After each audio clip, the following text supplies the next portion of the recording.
True peace, happy holiday, peacemakers. Gonna get started here in a second. True peace. Happy holiday. Welcome to Branch Temple number 24 of the Moorish Science Temple of America.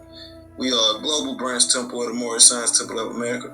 We're teaching our people their nationality and their divine creed that they may learn to love instead of hate. Come link yourself with the family of nations by clicking that block of words at the top that say World Temple. Join us. That way you could get the invites whenever we go live here every Friday for Holy Day. And sometimes, it's supposed to be every week for Sunday for the newcomers gathering that we have every Sunday. But we are about to get it started. Hope everyone is enjoying that Friday. And we're going to jump right into it for this week's Holy Day service. True peace. First thing first, I want to give honors to the divine creator. I want to give honors to the prophet Noble Drew Ali. I want to give honors to all those that came after the prophet. I want to give honors to all those that came before the prophet, such as Honorable Marcus Garvey, the Forerunner, and many others. I want to give honors to everyone that will be here in participation tonight. I want to give honors to the original staff of the prophet, and I want to give honors to all things indigenous, all things Moorish. With that, we're going to jump right into our divine supplication. I'm going to share the space. That way we can get the word out.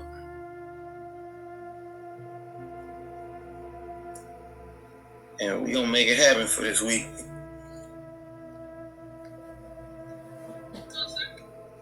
Amen. All right, y'all. So I hope y'all are enjoying y'all Friday.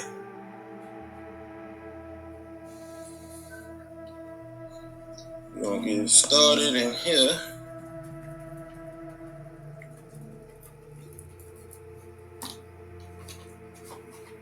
All right.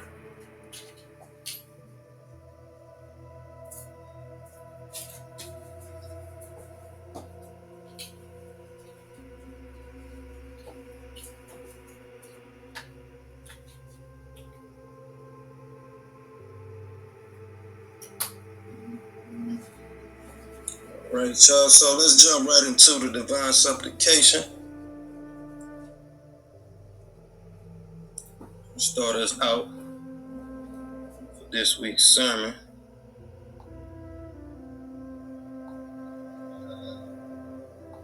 So we can get right into it.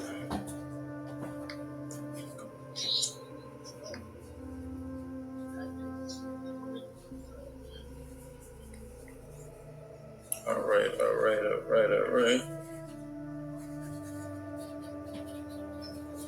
First, we're going to open up with our divine supplication.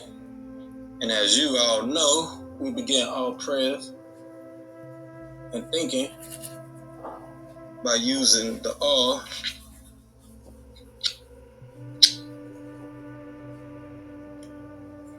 All right. O Heavenly One, the Most High, who is sustainer of all the worlds, we do accept the duty you have lain on us to clean up the filth made by the wits and its non-submitting fools. O my sustainer, we beseech you to keep your hand over us to control the streams of the courses of our lives. Our sustainer, and if we do wrong, please show our divine blessings and forgiveness on us. You are the only one that can raise us true followers of the news bearers, and in thy name, we carry on. True peace. All right, y'all. So we're going to go ahead and jump into our 19 affirmations for this week. The daily affirmations of the children of loyalty of the Elohim.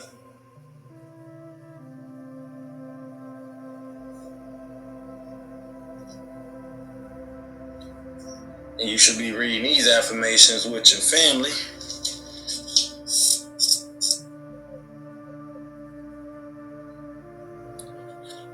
something you should get into with your family here every day.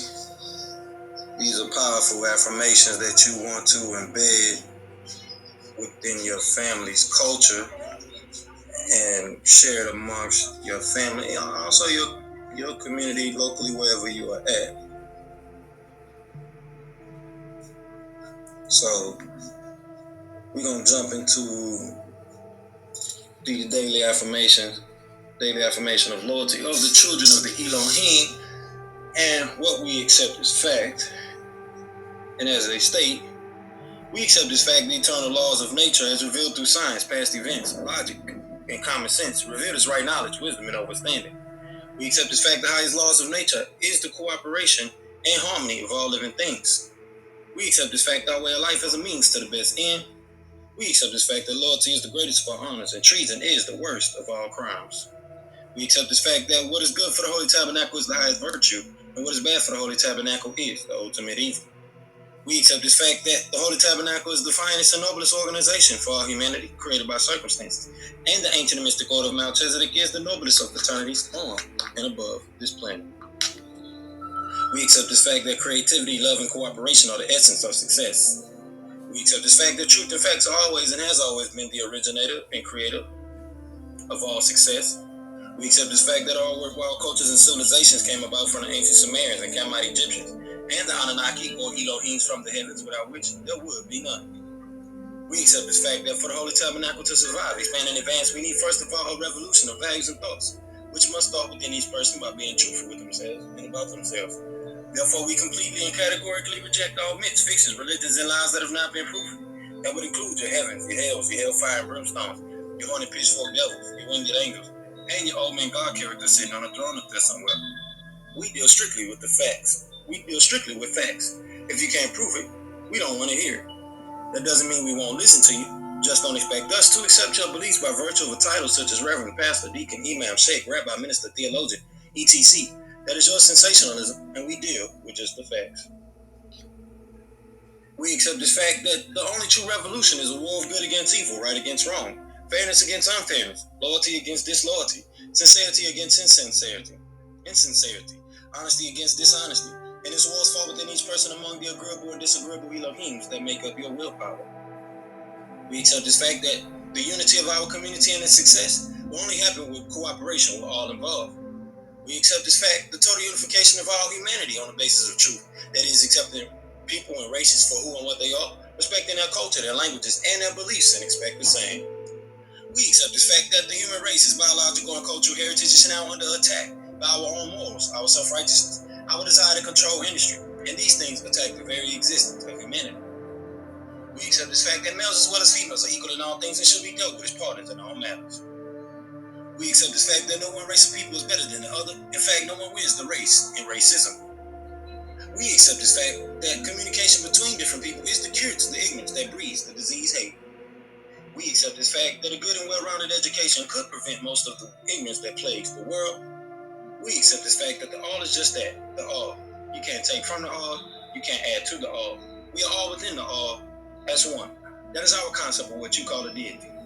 To the fulfillment of these facts, we children of the Elohim forever pledge our lives, our sacred honor, and our spiritual zeal. All right, y'all, so let's go on right ahead and jump into our divine constitution and bylaws and our prayer, our Moorish prayer here. Get us started.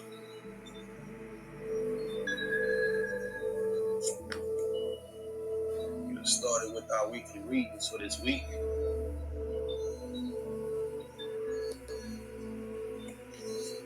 So as y'all know, facing the east, feet at a 45-degree angle. Allah, the Father of the universe, the Father of love, truth, peace, freedom, and justice. Allah is my protector, my guide, and my salvation, by night and by day, through his holy prophet, Noble Joe Ali. Amen. All right, y'all, so let's go ahead and jump into the divine constitution and bylaws so we can start off this week's Holy Week, this week's weekly reading. All right, so Act 1. The Grand Sheik and the chairman of the Moorish Science Temple of America is empowered to make law and enforce laws with the assistance of the Prophet and the grand body of the Moorish Science Temple of America. The assistant Grand Sheik is to assist the Grand Sheik in all affairs if he lives according to love, truth, peace, freedom, and justice, and it is known before the members of the Moorish Science Temple of America. Act 2. All means to be opened and closed promptly according to the Circle 7, and love, truth, peace, freedom, and justice. Friday is a holy day of rest because on a Friday the first man was formed in flesh, and on a Friday the first man departed out of flesh and ascended unto his Father God of love. For that cause, Friday is the holy day for all Muslims all over the world. Act 3. Love, truth, peace, freedom, and justice must be proclaimed and practiced by all members of the Moorish Science Temple of America. No members to put in danger or accuse falsely his brother or sister on any occasion at all that may harm his brother or sister, because the law is love. Act 4. All members must preserve these holy and divine laws, and all members must obey the laws of the government, because by being a Moorish American, you are a part and parcel of the government and must live the life accordingly. Act 5. This organization of the Moorish Science Temple of America is not to cause any confusion or to overthrow the laws and constitution of the said government, but to obey hereby. Act 6. With us, all members must proclaim their nationality, and we're teaching our people their nationality and their divine creed, that they may know that they are a part and parcel of this said government, and know that they are not Negroes, color folks, black people, or Ethiopians, because these names were given to slaves by slaveholders in 1779 and lasted until 1865 during the time of slavery. But this is a new era of time now, and all men now must proclaim their free national name to be recognized by the government in which they live and the nations of the earth. This is the reason why Allah, the great God of the universe, ordained Zabuwr the prophet to redeem his people from their sinful ways. The Moorish Americans are the descendants of the ancient Moabites who inhabited the northwestern and southwestern shores of Africa. Act 7. All members must promptly attend their meetings and become a part and parcel of all uplifting acts of the Moorish Science Temple of America. Members must pay their dues and keep in line with all necessities of the Moorish Science Temple of America. Then you are entitled to the name of faithful. Husband, you must support your wife and children. Wife, you must obey your husband and take care of your children and look after the duties of your household. Sons and daughters must obey father and mother and be industrious and become part of the uplifting of humanity. All Moorish Americans must keep their hearts and minds pure with love and their bodies clean with water. This divine covenant is from your holy prophet, Zabuwr, through the guidance of his father God Allah. Alright, y'all, so let's go ahead and jump right into our weekly readings for this week.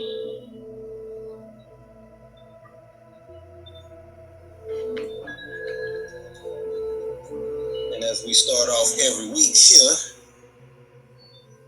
with the Holy Qur'an, Circle 7, Chapter 25,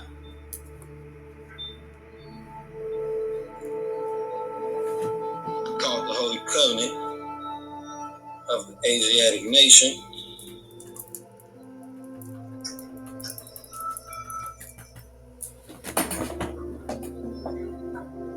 Alright. And this covenant is the precursor for all intents, actions, and behaviors, as I've been stating here over the past recent weeks. This covenant, we did some touching on it at the end of last week, at the end of the sermon for last week. So if you all want to get some insight on what we mentioned last week, you can too as well on that. But jumping right into chapter 25, it states, "Ye are the children of one father, provided for by his care, and the breast of one mother had given you suck. Let the bonds of affection therefore unite thee with thy brothers, that peace and happiness may dwell in thy father's house. And when ye separate in the world, remember the relation that bindeth you to love and unity, and prefer not a stranger before thy own blood. If thy brother is in adversity, assist him. If thy sister is in trouble, forsake her not. So shall the fortune of thy father contribute to the support of his whole race, and his care be continued to you all in your love to each other."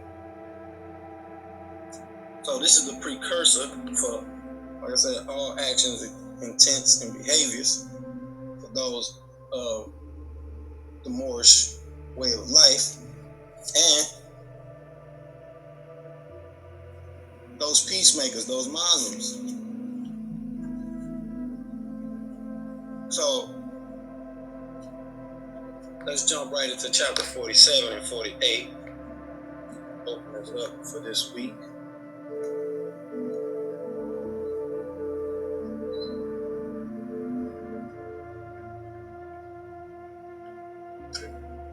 Right. So chapter 47 is called Egypt, the capital empire of the Dominion of Africa, and it reads, the inhabitants of Africa are the descendants of the ancient Canaanites from the land of Canaan. Old man Cush and his family are the first inhabitants of Africa who came from the land of Canaan. His father Ham and his family was second. Then came the word Ethiopia, which means the demarcation line of the Dominion of Amexem, the first true and divine name of Africa, the dividing of the land between the father and the son. The Dominion of Cush, northeast and southeast Africa, and northwest and southwest, was his father's Dominion of Africa. In later years, many of their brethren from Asia and the Holy Lands joined them. The Moabites from the land of Moab, who received permission from the pharaohs of Egypt to settle and inhabit northwest Africa, they were the founders and are the true possessors of the present Moroccan Empire, with their Canaanite, Hittite, and Amorite brethren, who sovereign from the land of Canaan seeking new homes. Their dominion and habitation extended from east, northeast, and southwest Africa across Great Atlantis, even unto the present north, south, and Central America, and also Mexico and the Atlantis Islands, before the great earthquake which caused the Great Atlantic Ocean. The river Nile was dredged and made by the ancient pharaohs of Egypt in order to trade with the surrounding kingdoms. Also, the Niger River was dredged by the great pharaoh of Egypt in those ancient days for trade, and it extends eastward from the river Nile, westward across the Great Atlantic. It was used for trade and transportation. According to all true and divine records of the human race, there is no Negro, black, or colored race attached to the human family, because all the inhabitants of Africa were and are of the human race, descended to the ancient Canaanite nation from the Holy Land of Canaan. What your ancient forefathers were, you are today without doubt or contradiction. There's no one who was able to change man from the descendant nature of his forefathers, unless his power extends beyond the great universal creator Allah himself.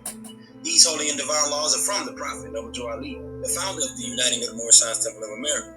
These laws are to be strictly preserved by the members of all the temples of the Moorish Science Temple of America, that they will learn to open their meeting and guide it according to the principles of love, truth, peace, freedom, and justice.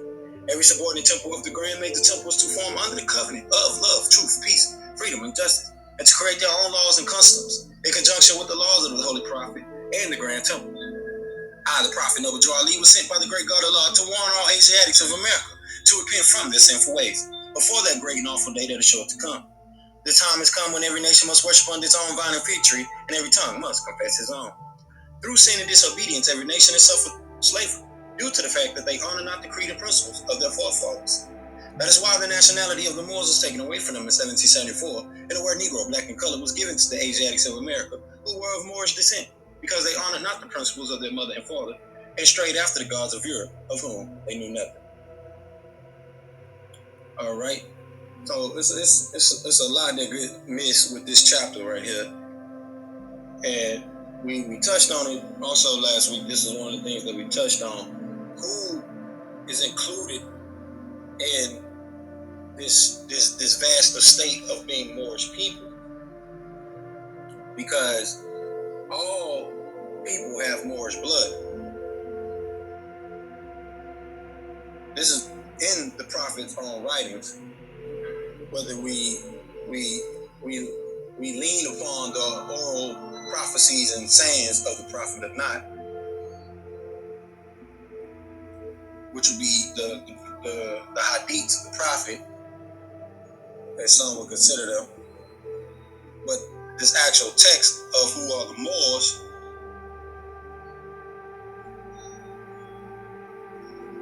is very clear in the dominion that was established of Moorish people.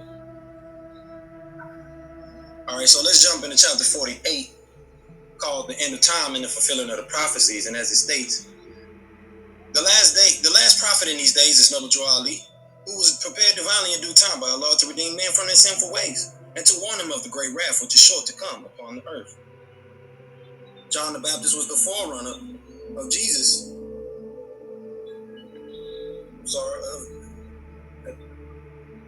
Okay, let me go back. Was the forerunner of Jesus, who was divinely prepared by the great God Allah, and his name is Marcus Garvey, who did teach and warn the nations of the earth to prepare to meet the coming prophet, who was to bring the true and divine creed of Islam, and his name is Zabuwr, who was prepared and sent to this earth by Allah to teach the old-time religion and the everlasting gospel to the sons of men, that every nation shall and must worship under their own vine and fig tree, and return to their own and be one with their Father God Allah.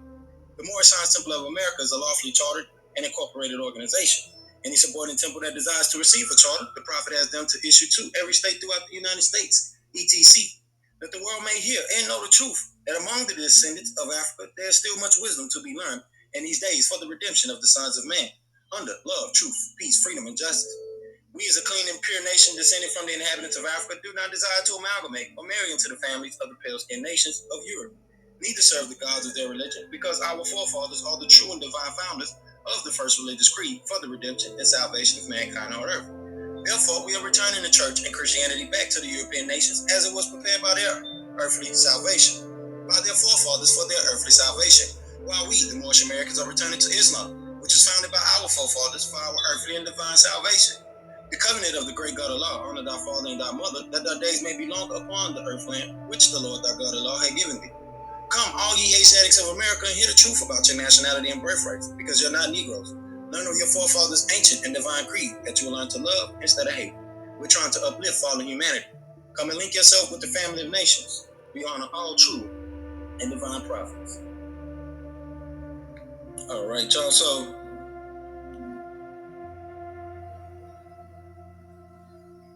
Islam, true peace, happy holy day, y'all.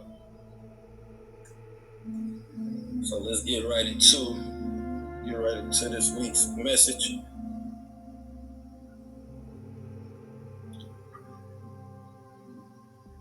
So it's pretty much clear that the prophet just mentioned the same thing that the scriptures mentioned for those Israelite children, is that he don't want you getting caught up in the foreign gods, the strange gods that you know nothing about. And it's mentioned in the scripture about the children of Israel and how they would end up worshiping strange gods in foreign lands that's foreign to them. So if we're talking about a time going back before the Great Flood, a lot is missed when we're talking about the teachings and the message of the prophet, because it's being rendered in an American English context. So you have those people that end up disagreeing just based on the semantics of the language itself and missing the whole the whole analogy from an American English context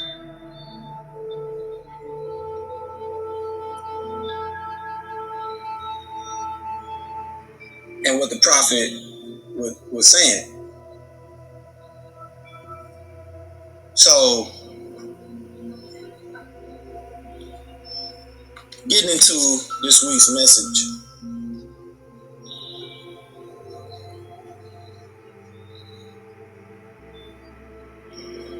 we want to acknowledge the same thing I went into a little bit on last week.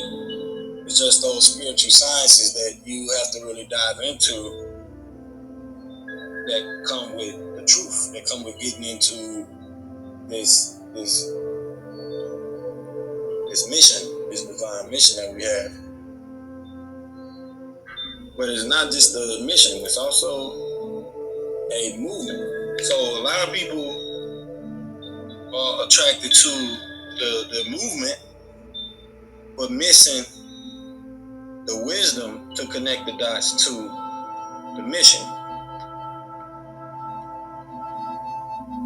So you have the social movement,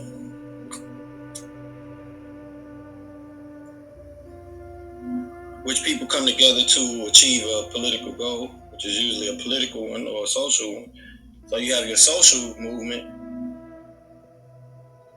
I'm going to leave that link for that definition here in the chat. And then you have your political movement.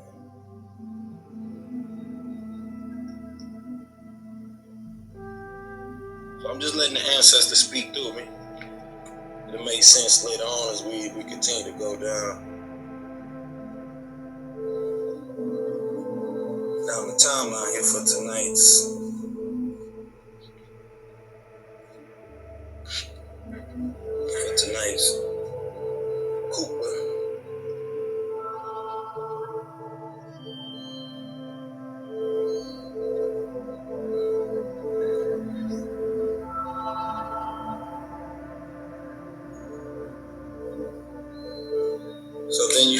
missions,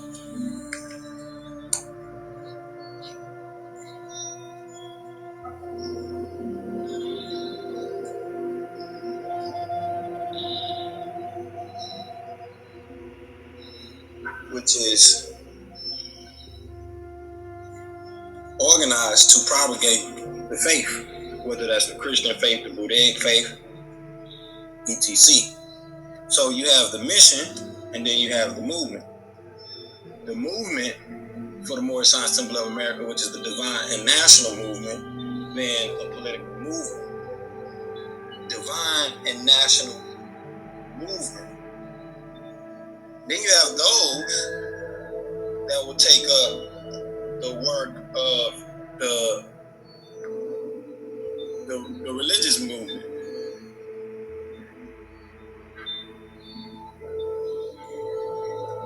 Which is more so about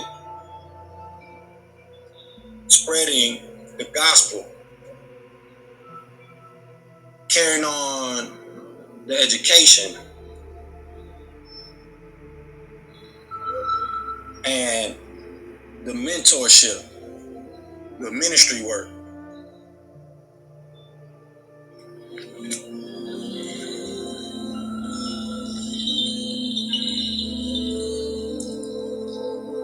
Which can refer back to the prophet saying, propagate the faith, get out there in the highways and byways. So you have the doctrine of love, which is professed by many Christian missionaries and missions. Then you have the doctrine of sound wisdom, which includes the doctrine of love within it, because the knowledge of the ancient sages and the wise men, this is what the doctrine was based on. It was based on divine love incarnate. You embodying that principle of divine love, which teaches you knowledge, wisdom, and understanding.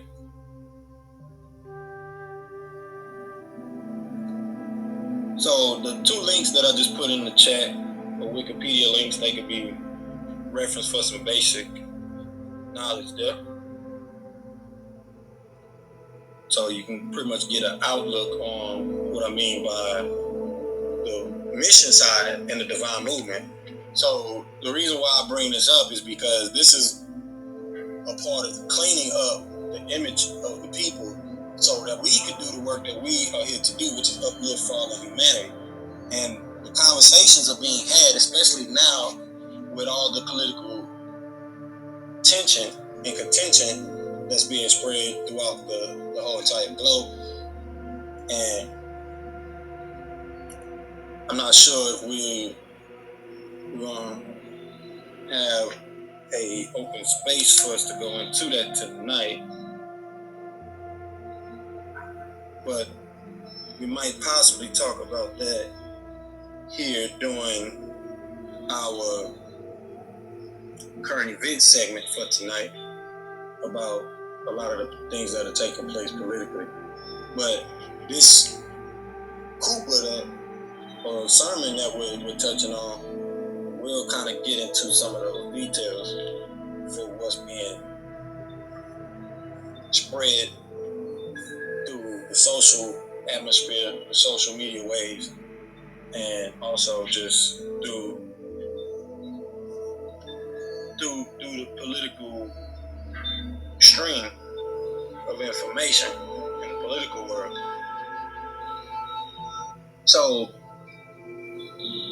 this divine mission that is in place for the Moorish Science Temple of America, because we just read the prophet came to teach the sons of man the Gospels, the old time religion. This is the principles that the divine and national movement stands on. I see down there, Brother Jonathan, trying to send you an invite. I don't know if you're getting it or not. Happy holiday, true peace. True Awesome. peace. Yeah, okay, your mic is sounding good. So I'm gonna moderate you up real quick so that way you could monitor the room for me. We'll do my best, yeah. Yes, sir. Let's see. I don't know why it sounds, but I don't know if that's you. Let me see. No, you or the thing. But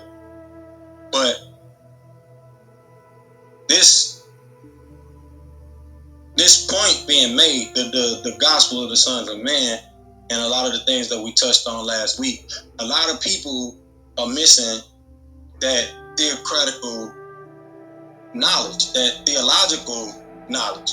So you have the theocratical political movement of the religious side of things, and then you have the study of religious science or religious cultures, religious faith.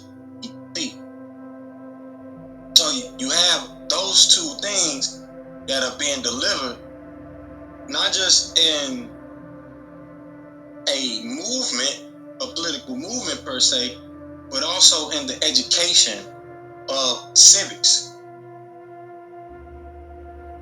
Civic, which is where people come to learn and talk about these things, such as what's taking place today in the political arena, and discuss these things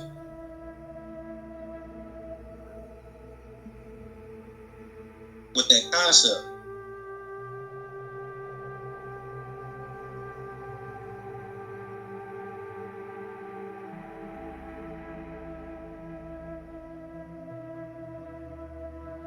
So I'm gonna put the link for Civic in the chat.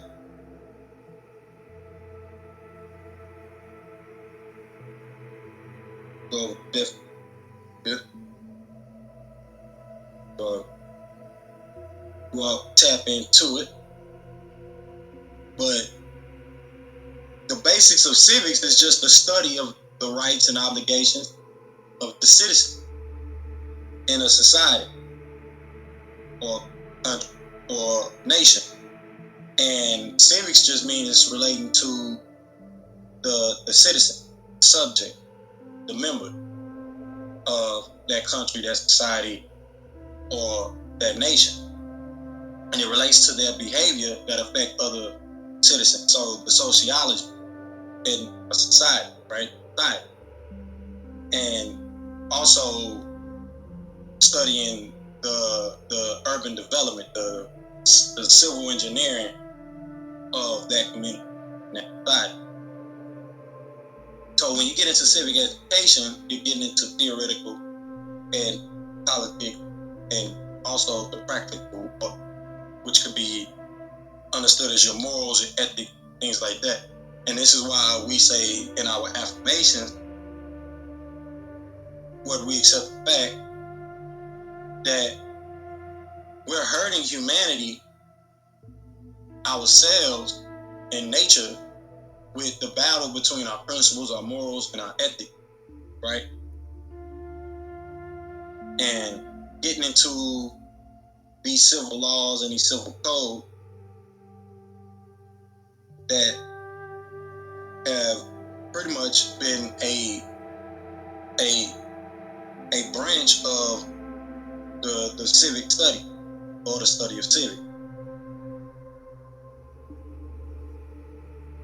And this is where you get into your private and your public law, things like that, and understanding civic code, and then that civic code turns to the commercial code, and then just keep continuing on. So this is why I made it a point to have a economic series for us here to go through what the basic understanding of civics, not civics, but economic,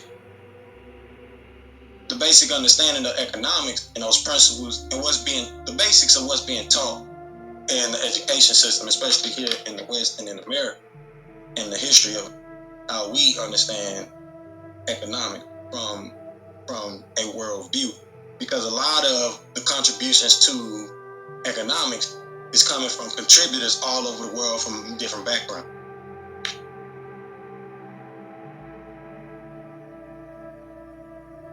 But if we look into the codification of the civic code or the civil code, which is basically private law, which only relates to your property, your family, and your obligation. Those main three things. So that also gets into contract, getting into the law of contract, contractual agreement.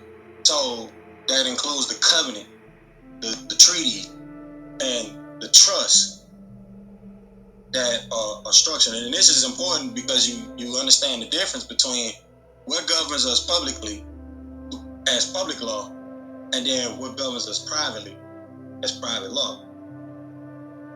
So with those links, you should be able to follow me down the rabbit hole. Be going through this tonight. But this gets into contracts and tort, things like that. And this is the opposite of private law. Of public law. So when it comes down to us exercising the highest jurisdiction, this is why I constantly continue to say the jurisdiction that we want to exercise authority within and stay within is that ecclesiastical jurisdiction, because that's concerning private contract. Private contract. The opposite of that is the private law. You have your private international law, you have your international private law. So that's a lot of things to really grasp and take the insight on. But public law, which is the law that governs the relationship between what's called legal person. A legal person also could be a legal fiction, as a lot of people like to acknowledge that, and a governmental body.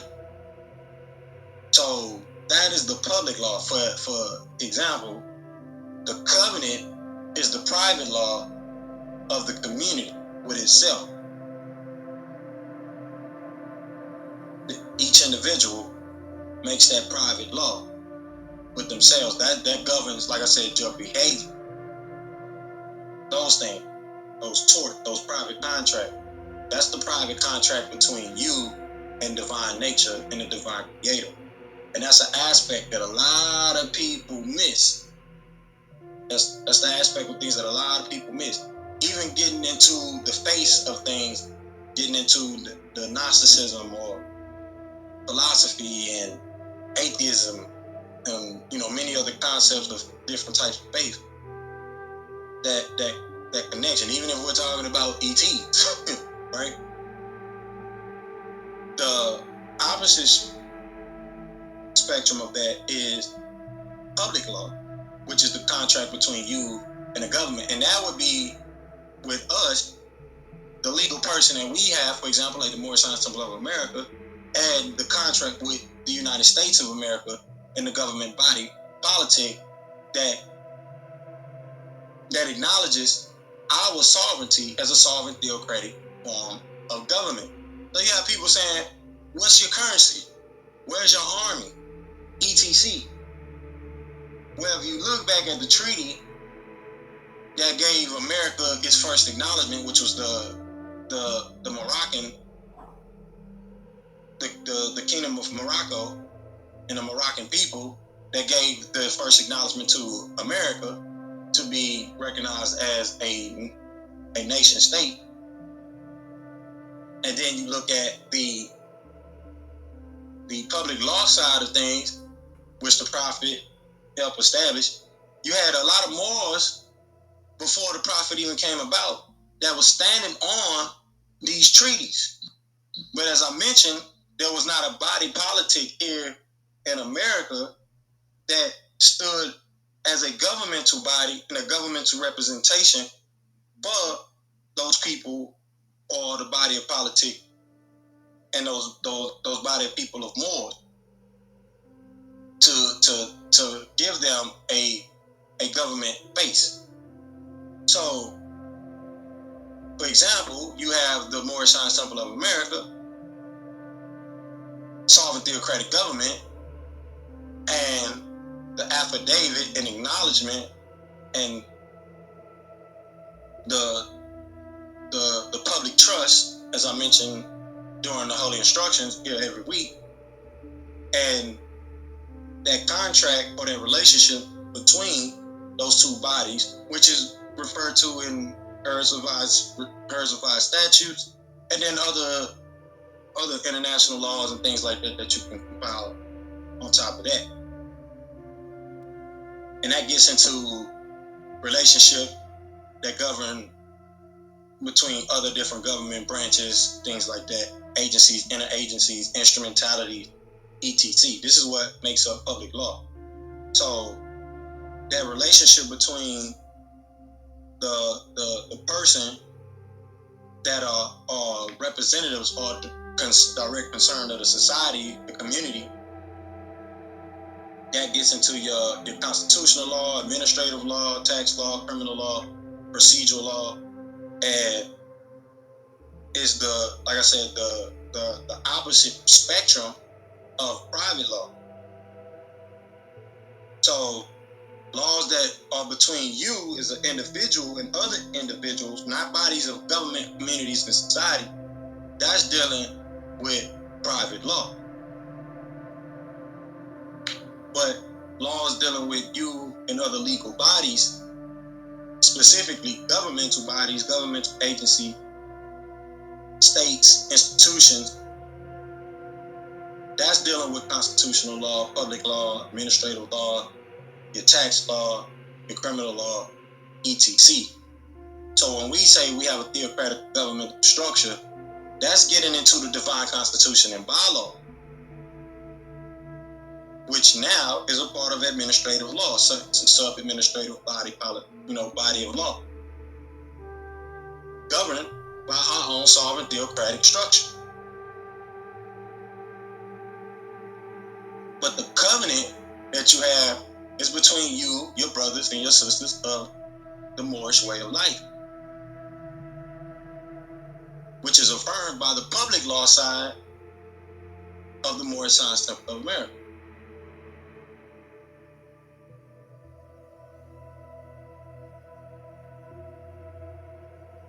So you can go down that rabbit hole of the links, like I said, that's put into the chat, and dive into that as we continue to go on here.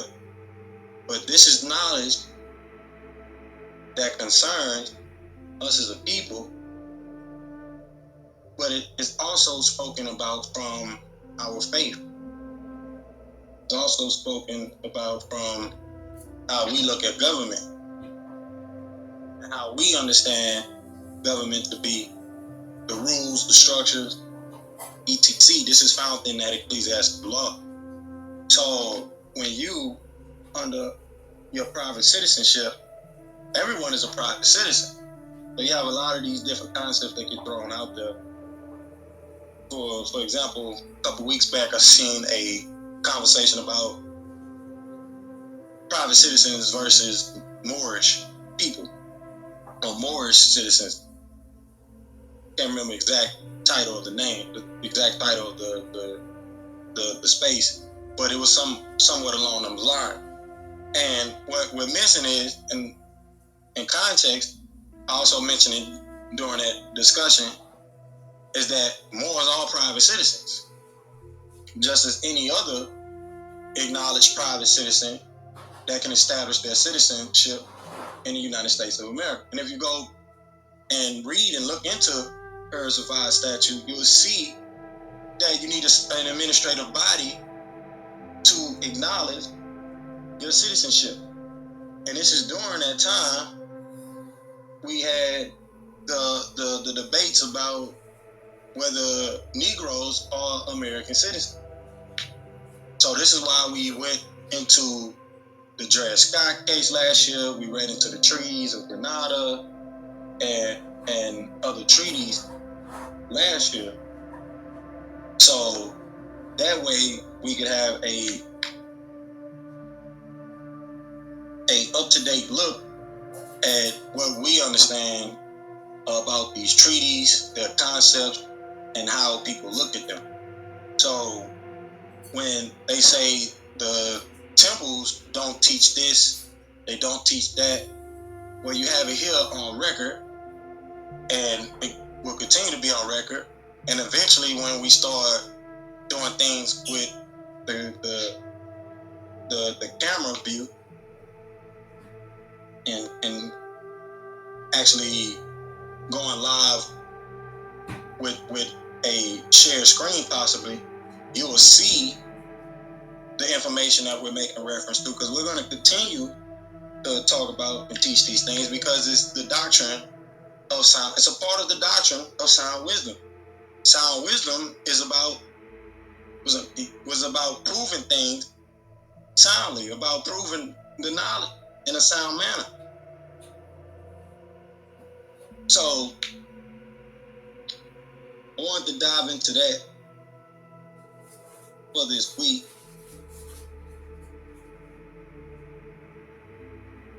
Because as we continue to go along week by week, the information that we need as a people, especially those Moorish people, is lacking context. It's lacking luster. And it don't have to be all, lustrous, but the luster of the context, what is lacking. Because with clarity comes great provision. Exercising of those provisions. You can exercise and express much better, move much better. So this is what leads from those religious missions, those that understand the mission, to be the leaders of the Moorish Divine and National Movement. So this is how we get into those context of things. This is why we, as those who are of the Zabuwr, part of the Divine and National Movement, we take it upon ourselves to go into the prophecies, the messages, the actual message itself, the gospel. So when you say the gospel, its proper wording is the Zabuwr, or what we call Nuwapu or Nuwabu. Regardless of all of the back and forth about the works of the master teachers and their actions, when we get into who actually brought the knowledge of Nuwapu, what it's about, and how it centers all the messages of all these different master teachers, then we got to sit back and really look and say, okay, well, wait. There's good pieces from this brother. There's good pieces from this sister. But somebody brought us the center piece to be centered around.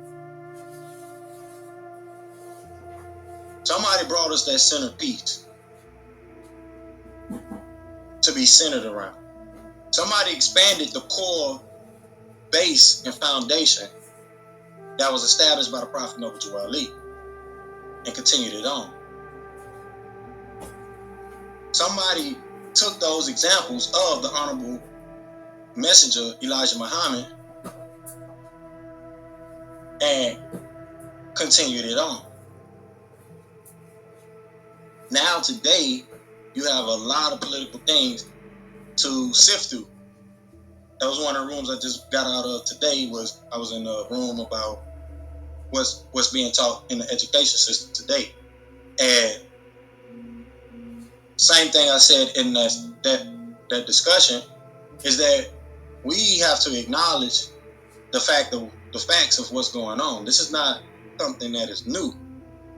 These things that are happening now in the education system and that's being pushed upon our children, that's not something new.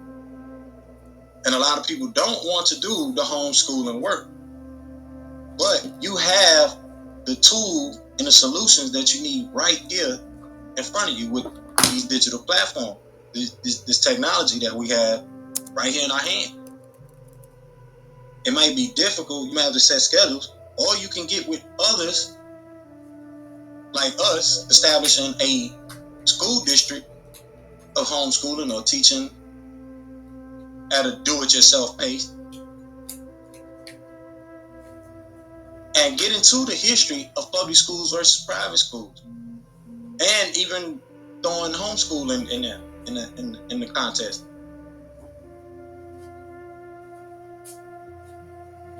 But my message is in this discussion earlier, and this is just earlier today, is that we have to really look at the things that have happened in the past and really dive deep into them, these philosophies, these sciences, these organizations that come up out of them. Because when you open up the rabbit hole and you get into alternative philosophies, you get into alternative knowledge, you get into the tinfoil hat information, you get into the deep state information, that opens the door for every other thing that is behind the veil, the good, the bad, and the ugly. And we have to be preparing people for the spiritual journey that they are embarking upon, because it's gonna be bitter in the belly, like the book that John was told to swallow by the angel. Swallow this book. It's gonna be bitter. So you have to prepare people for that spiritual realm, the things that they will embark upon, things that they will come across as they go through this spiritual journey. One of the things I did not get to say in the discussion was that a lot of people come on this journey saying they're more spiritual, or come off the journey or get on the journey with the point of being into more of spirituality than they are religion. And in the context of what we were speaking about, I did get to mention that a lot of the things that are being pushed upon the children now is coming from the roots of what we know the Illuminati to be. And we had a discussion here, it was a discussion. We had a discussion here, but also a kupa about the New World Order and the difference between that and the Illuminati and their origins and intent, and how they end up meshing and coming into this multi-blend of different things for one purpose. So you have the Satanists, you have the Luciferians, you have this New World Order, you have the Illuminati, etc. But if we look at the original intent of what is called, or being called, the Illuminati, who has more of the Luciferians that govern the Illuminati structure and organization, we can't say it's not real, because we can look up Adam Weishaupt. These histories are documented, right? So when we go into the concept of the purpose for the formation of the Illuminati, we know it was to take down the Christian church. And as I mentioned during that Kupa last year, this has nothing to do with just the basic concept of what people know Christianity to be today, with white Jesus hanging on your grandma's walls or any of those things. This has to do with the actual ancient, long-standing principles that came along way before Constantine, that true ancient and divine creed, as the prophet was mentioning. Because if we really look into the context of what the prophet is saying, he's come to teach the gospel, the old-time religion. And he's talking about the Messiah, Yahshua HaMashiach, the Christ, Jesus Christ. You're talking about this ancient culture, that ancient world that Yahshua is speaking from. Because the information, if we start to really congeal it together, and the dots, the pin, the nodes of it, and you really start to connect them together, And we're getting into the studies today of Tataria. We're getting into the studies today of Lemuria, Sumeria, etc. But if you really connect the dots, that there was a civilization here that was being taught out of ancient Egypt to Lemuria, to Sumeria, etc. that continued on till this day. If we look at the architecture of these ancient societies and civilizations, and you start really comparing the notes of what's being stated about the archives of Tataria, the archives of Atlantis, etc., then you really see that Yahshua was speaking from the perspective of an advanced civilization, of an advanced society that had an advanced form of thinking and wisdom. He was thinking from a new logical standpoint, which is rare in the death cycle of nature, which you're bound to run into somebody that is lacking the divine provision first before you find somebody that carries these qualities and understand the doctrine of sound wisdom. So getting into the point about these organizations' intent and letting it be known, this is the intent, regardless if you look at yourself as, a person of religious nature or a person of spiritual nature, you still have to acknowledge these universal truths, especially about these organizations and their intent in their structure and their origin. So when you acknowledge that, you have to also acknowledge the fact that we're looking at a battle of principles, ethics, and morals. As I mentioned earlier, is what we accept as fact. These are things that are harming us and humanity. So if it's doing that today, and we follow that line of thinking, you have the same examples of history repeating itself, or you have the same examples of history in a arithmetic pattern. You have the same thing. So you don't have to be into religious dogma to see that it's going to take a balance of spirituality and religious understanding if you want to protect the things that are being morally taught to your children, principally taught to your children, and ethically taught to your children. So a lot of people, like I said earlier, profess that they're more spiritual than they are religious. They're not even religious, they're spiritual. When you come to the actualization, especially what we're having this discussion about, is that you can't have one without the other, because the spirituality is being into the breath, the prana, the truth. The religion is the living out of that truth.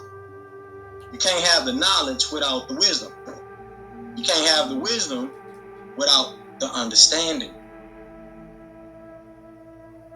And a lot of people never make it through the doctrine of sound wisdom to participate in the science of understanding, the knowledge of understanding, which is what we're getting to here with Branch Temple number 24, or the Moorish Science Temple of America. It's Newlogy.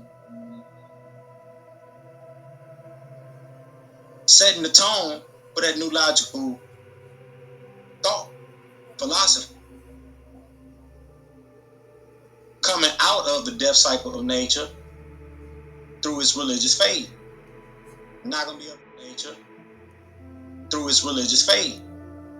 Not going to be up here giving you the T.D. Jakes metaphors and delivery, but the same in-depthness is is going to be delivered. The same important. It's a lot of great moral teaching. He's also a great teacher of history and knowledge. He understands the Bible way better than what most Christians do.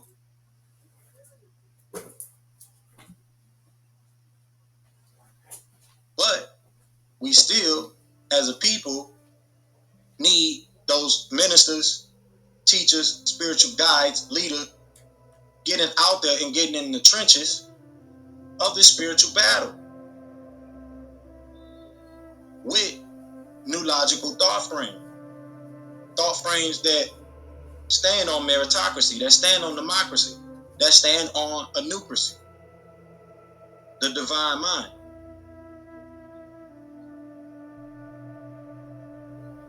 Not logicisms of the animal nature and behavior.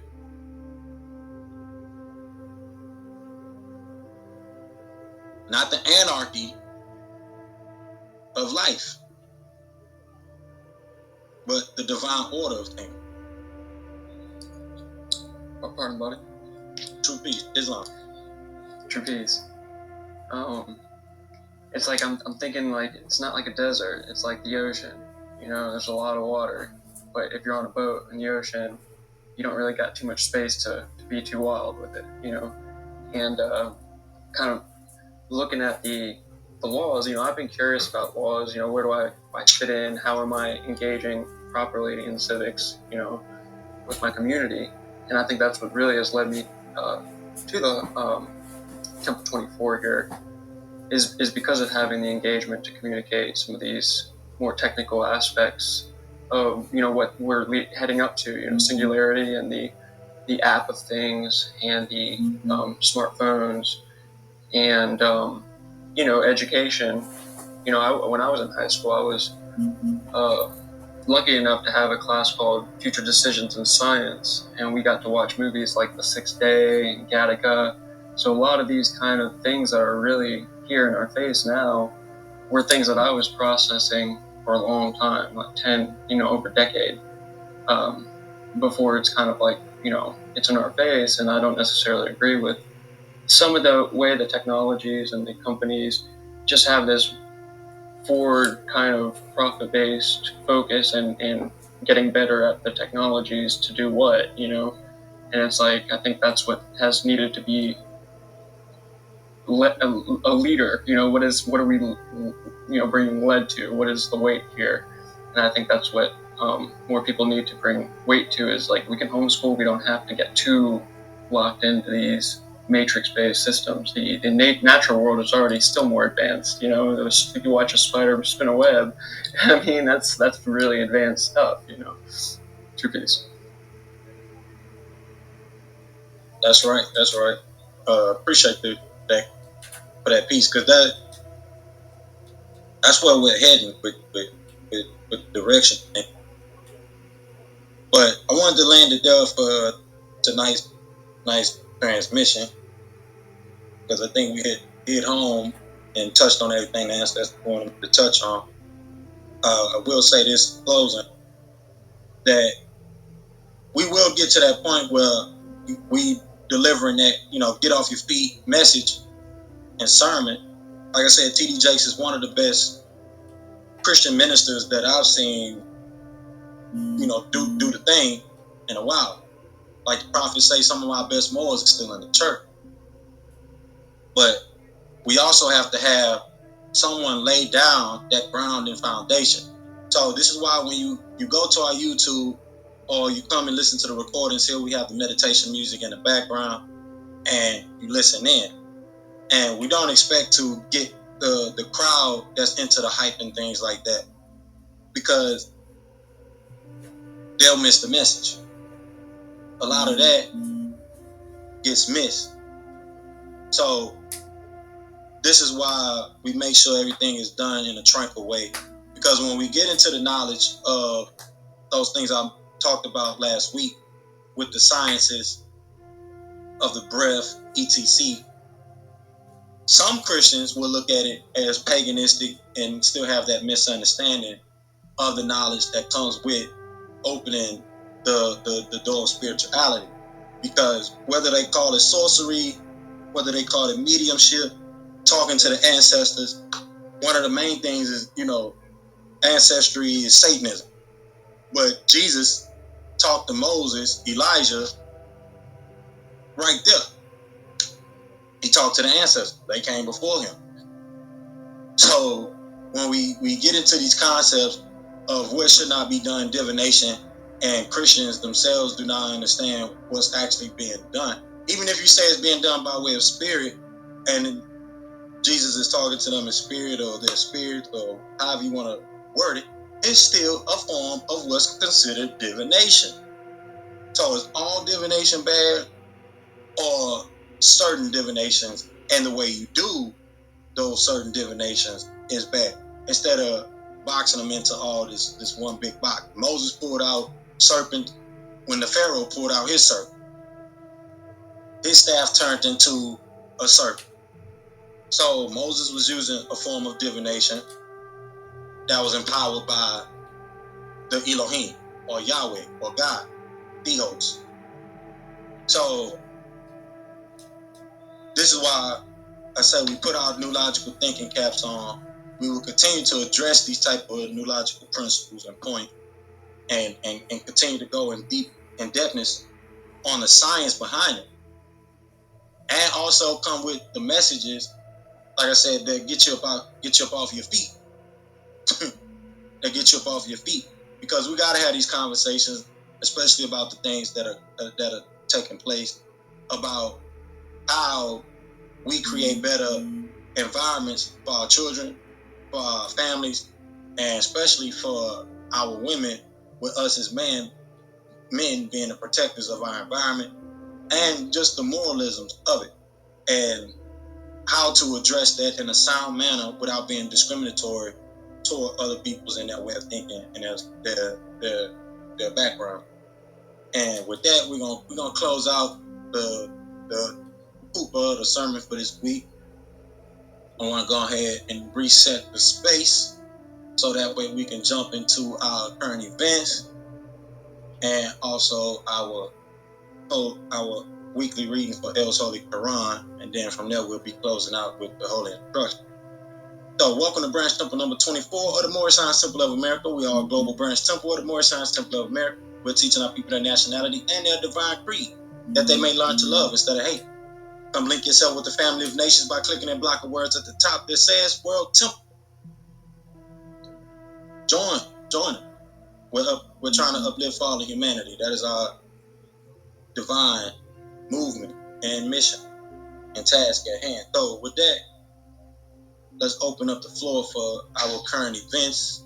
I don't know if you got anything on top of your mind, but the floor is open, so we can get into our segment for current events and what's taking place today. Truthfully,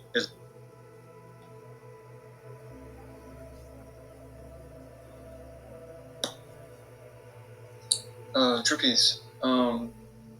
Not too much. I've just been kind of doing my best to see if anything really sparks, and everything's kind of low, which is a good thing, I guess.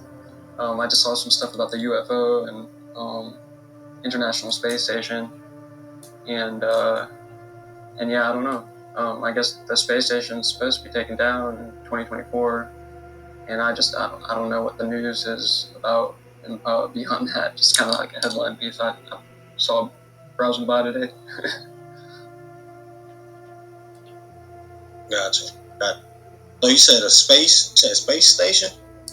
Yeah, the International Space Station. And, that was like, I did a paper on that back in like middle school when it was like being made around 1999 time period. And I think that was like a big project with the Chinese and USA and India, and a few other countries too, that worked on making that. And I don't know, I just saw like a headline piece about a bunch of UFOs were captured on film by it earlier today. Yeah, you gotta share that link with that.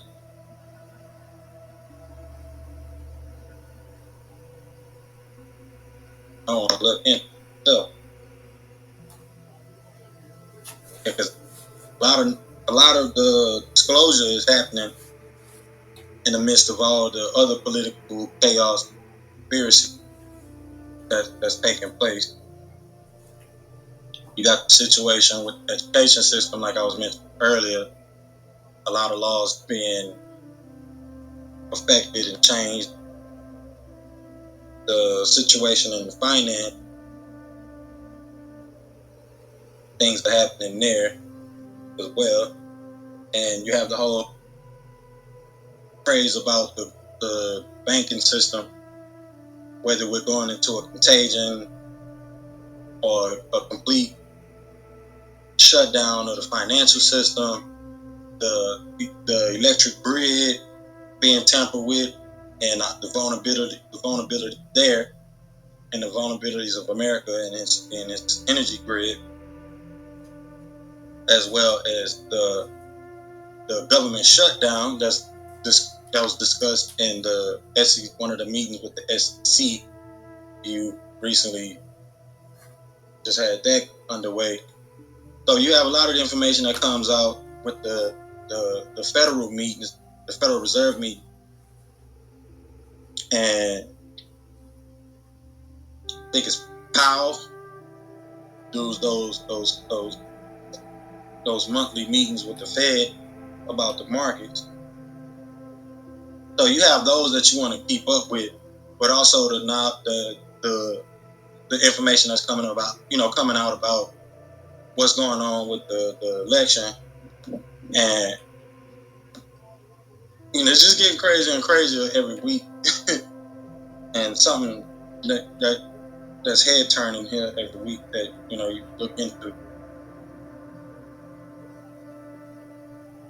But as I said, I do want to acknowledge those things that are taking place, especially the conversation about Ukraine and how we sending a lot of money over there to Ukraine. You got immigrants that are coming by the bundle.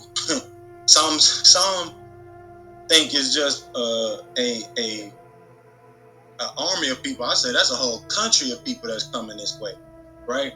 And you got Elon Musk.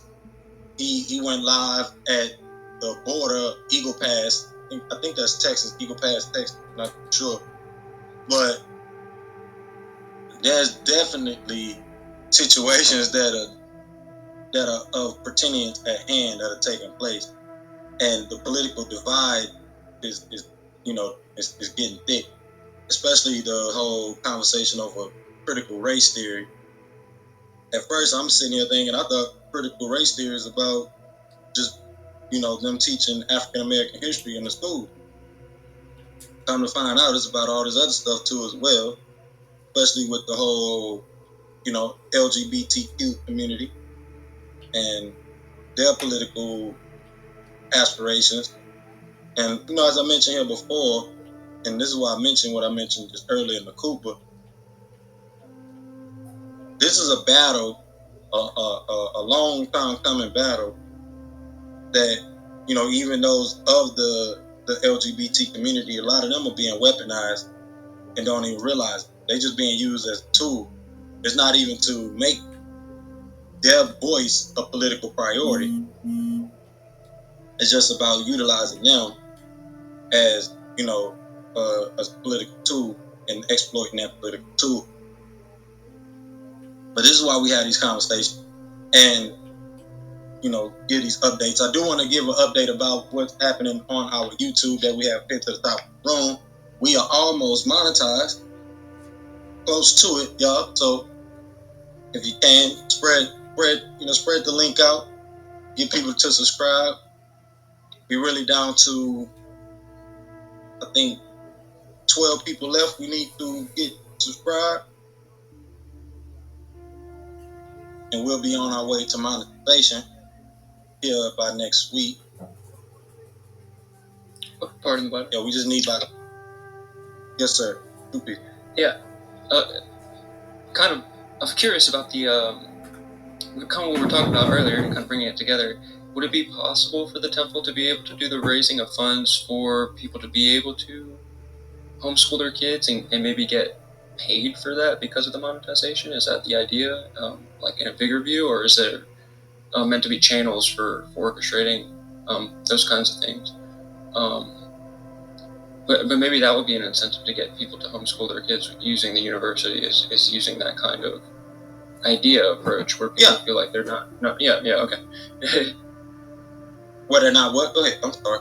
Where they don't feel like they're having to stay home and not make money and then have to also educate the kids and not make money from it. You know what I mean? It's like people should feel like they're being taken care of because they're taking care of the next generations. You know what I mean? Well, that's why, if you remember, that's why I went into the point about content creation. Some of the biggest monetized content is the kids stuff, the genre of the kid.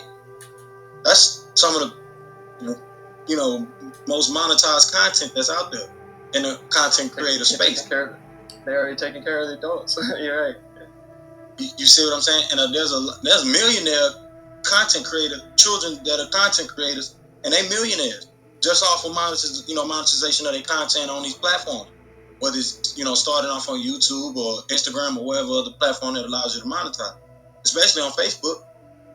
But like I said, with us knowing that YouTube has the highest potential reach and payout, that's what's being done. That's why I was saying, making that point of reference with the marketing thing, that's not something that's new. That's not something that's foreign or alien to business and finance itself. It has a new name, a new face, and a new structure to the same thing.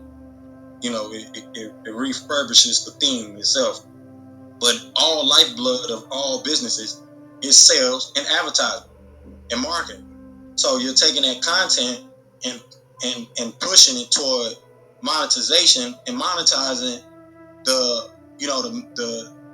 main thing that makes you a successful business or makes a successful business.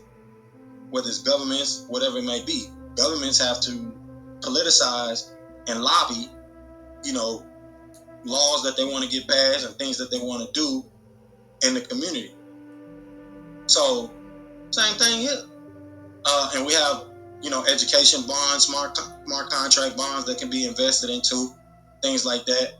And we put them toward the monetization piece, the advertisement piece and other things. So, that's one of the things that can be done and we will do, especially to support homeschooling, and the content can be created and then pushed online.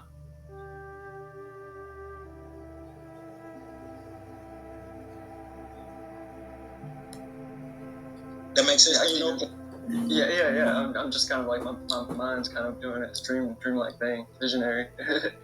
Just seeing like some of the older generations coming out with games that the younger generations can learn from. And you can be able to have this looping thing. And as you get older, by the time you're an adult, you'll be proficient in a lot of awesome stuff, as well as being able to take care of the natural or organic body in its root form. God first. First, pray Islam. Allahu Akbar, Allah's the greatest. No, Allah's the greatest. So, with that, that's the reason for the slow building that we're doing. Of course, we start out with the link that's pinned to the top of the room. We start out with monetizing the accounts of the main speakers, the main leaders, and then the funds that I make, that's gonna go back into investing in us as a community, investing in us as a people. And that's a lot of what I see being done on YouTube with a lot of these content creators, or these people that are streaming on the internet. So they start out by joining with one streamer that's successful, and then same thing, kind of like what's going on in the music space. You got one rapper that make it, he put the next rapper on, and it just continue on from there. So it's the same thing. We take the opportunity from one speaker from the movement, put another speaker on, and continue on from there. This is why I was saying this is what's missing from the divine and national movement. This is what's missing for us, especially in the Moorish Science Temple of America, is creating that circle economics and building the environment that we need through these technologies, these mediumships that are right there at our fingertips.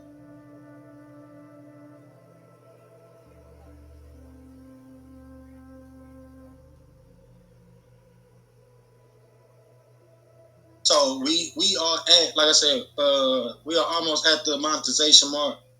We literally just need 12 more people. If they don't mess with our algorithm, we down to just needing 12 more people to monetize. 12 more people, and I want to say 25 more hours or 24 hours. So we just need 24 more hours. So if you click that link, go put on one of those meditations and just let it run. We got 8-hour meditations on there. I think some even go as high as 10 hours of meditation sessions on there. Let them run, play them, spread the link, get it out there, continue to spread the link. Hit the like, subscribe button if you're listening from YouTube, or you'll be catching this football sermon from YouTube. And we're gonna be, adding more profound lectures, interviews, things like that.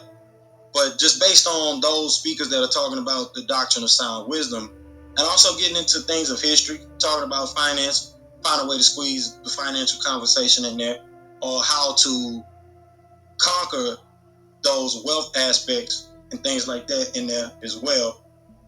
And, as we continue to come here and do our temple sermon every week for Holy Day, we'll be discussing things like that. And in the Patreon, we'll be getting into more advanced things like the finance, the discussions about just getting into the civic codes and civic laws and things like that, just diving into that context, or more, the private side with financial consultations and things like that could help a person that need it. So we're gonna have that available in the Patreon, and just start to sort out, which platforms that we're gonna use.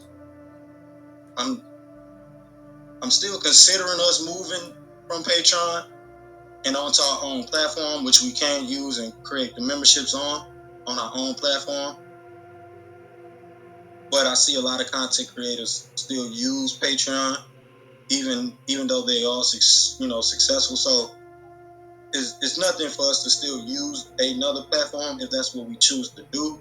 Or like I said, we can decide to move it, and then we make that announcement here on a platform. There's even a lot of people are moving from Clubhouse to Twitter Spaces and our fan base too. I want to acknowledge that as well. And we need to have that meeting about that. And we're also coming upon our 9th year for the Nucratic Society and the renewal of the administrative board for the Nucratic Society, the Noon Society, and where we continue with our Pitchnovian Empire and our global movement, that we are an extension of the divine and national movement. Now it's the divine and global movement of the Moorish Science Temple of America through our Nucratic Society, and us being a global citizenship school, and me being one of the ambassadors for the Moorish Science Temple of America, as documented by the UNESCO, United Nations, UNESCO. So there's a lot to unpack as we continue to go along here and make progress. But first, we got to build up the Royal Council. We got to build up and fill those positions in the Royal Council. So this is what we're going to focus on as we continue to grow, especially with putting out the content, and as more people gravitate to how we're doing things and the structure. And, we're going to be dropping a lot of information about setting the record straight. We're going to get more into setting the record straight as well, and putting that information out there about the different Moorish empires, kingdoms, and just Moorish knowledge all over the globe, and getting the record set straight. They call it blackwashing now, but but they forget the blackwashing comes with taking the black pill and the knowledge that comes with the black pill. So now you got all these different pills. You got the red pill, blue pill, green pill, black pill, and it's the use of neology is being put in full production, and you can say that's been predicted here by us in the Nucratic political party and also the Nucratic society, the Noon Society. And we're continuing to do the work the way it's supposed to be done. We're meeting up here every week through the Moorish Science Temple of America. Through the Moorish Science Temple of America. That allows us to teach in a lawful manner through our own laws and customs, and stand on who we are as a people and teach from an aspect of civics and citizenship that can be delivered lawfully to our people, and we won't just stay in the realm of amateurism, in the realm of the unvoiced. They don't have a voice. Whether you understand it or not, the Moorish Science Temple of America, the Divine and National Movement, gives us as a people from all backgrounds, whether you're American Indian, Nation of Islam, Black Panther, the Marcus Garvey movement, it gives you a voice in the political system. Lawfully acknowledged government and body politic on your own. I've seen members from the Marcus Garveyism movement try to turn the teachings of Marcus Garvey and what he structured into a government body when that's not what he established. He established an organization. Now the profit structure was to establish a government body, a theocratic governmental body. That's what he did. A political movement that helps you self-identify, do self-determination.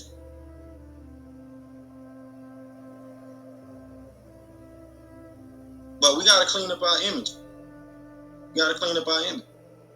And that solely goes out to the Tariq Beys and your Tahaka Beys and all your prominent Moorish speakers that a lot of people are familiar with. And especially a lot of the Moorish adepts and sheiks that are out there that are nowhere near close to functioning on the foundational sense of things. So, whatever your background, whether you FBA, ADOS, ETC, whatever,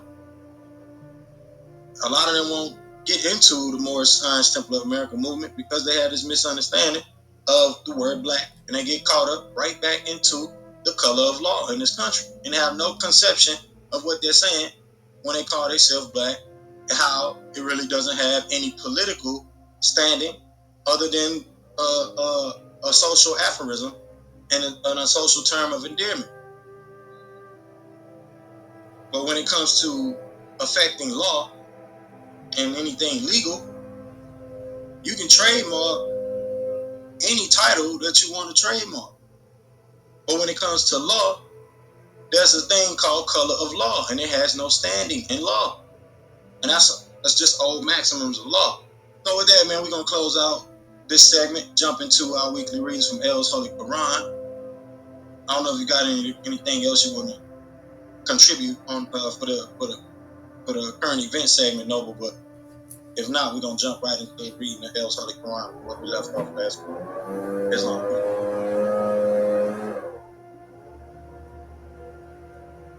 Trippies. Yeah, I guess kind of adding to that, so you can look at the word Belak, black, Belak, and sometimes I think some of these religions had instilled, for the love of money is the root of all evil, and there's like this disconnect about money, and that's one. And that's a big reason why I'm grateful to be participating here, is because it's kind of bringing that discussion back into the light about the purposing of money and the organization of money, and getting real with money rather than just about the sensation of what money can do for me, or how you got money and how that makes you look versus me. And I think that's a major journey, and that's something that I'm starting my own journey, and that's what I've heard others in the community of the trading markets and the marketplace is calling it a journey. Everybody has their own way of going about things within that journey, and you have to learn things along the way. And so that's kind of the idea of sharing the light and holding onto that light. And for other news, I saw some of those companies, like those prop firms, are kind of under fire. Some of them are being taken down. So there's a whole industry there that's things happen. Yeah. Like I say, it's a lot of as far as the financial conversation for the current event. It's a lot of things that are underway. That's one of the things I didn't get to mention. I'm glad you brought that up. The prop firm being put under the fire. So that situation, that's going to cause us to have to structure our family offices, investment firms, structure them in a way that's more in alignment with the old forms that was used by these prop firms and these investment firms.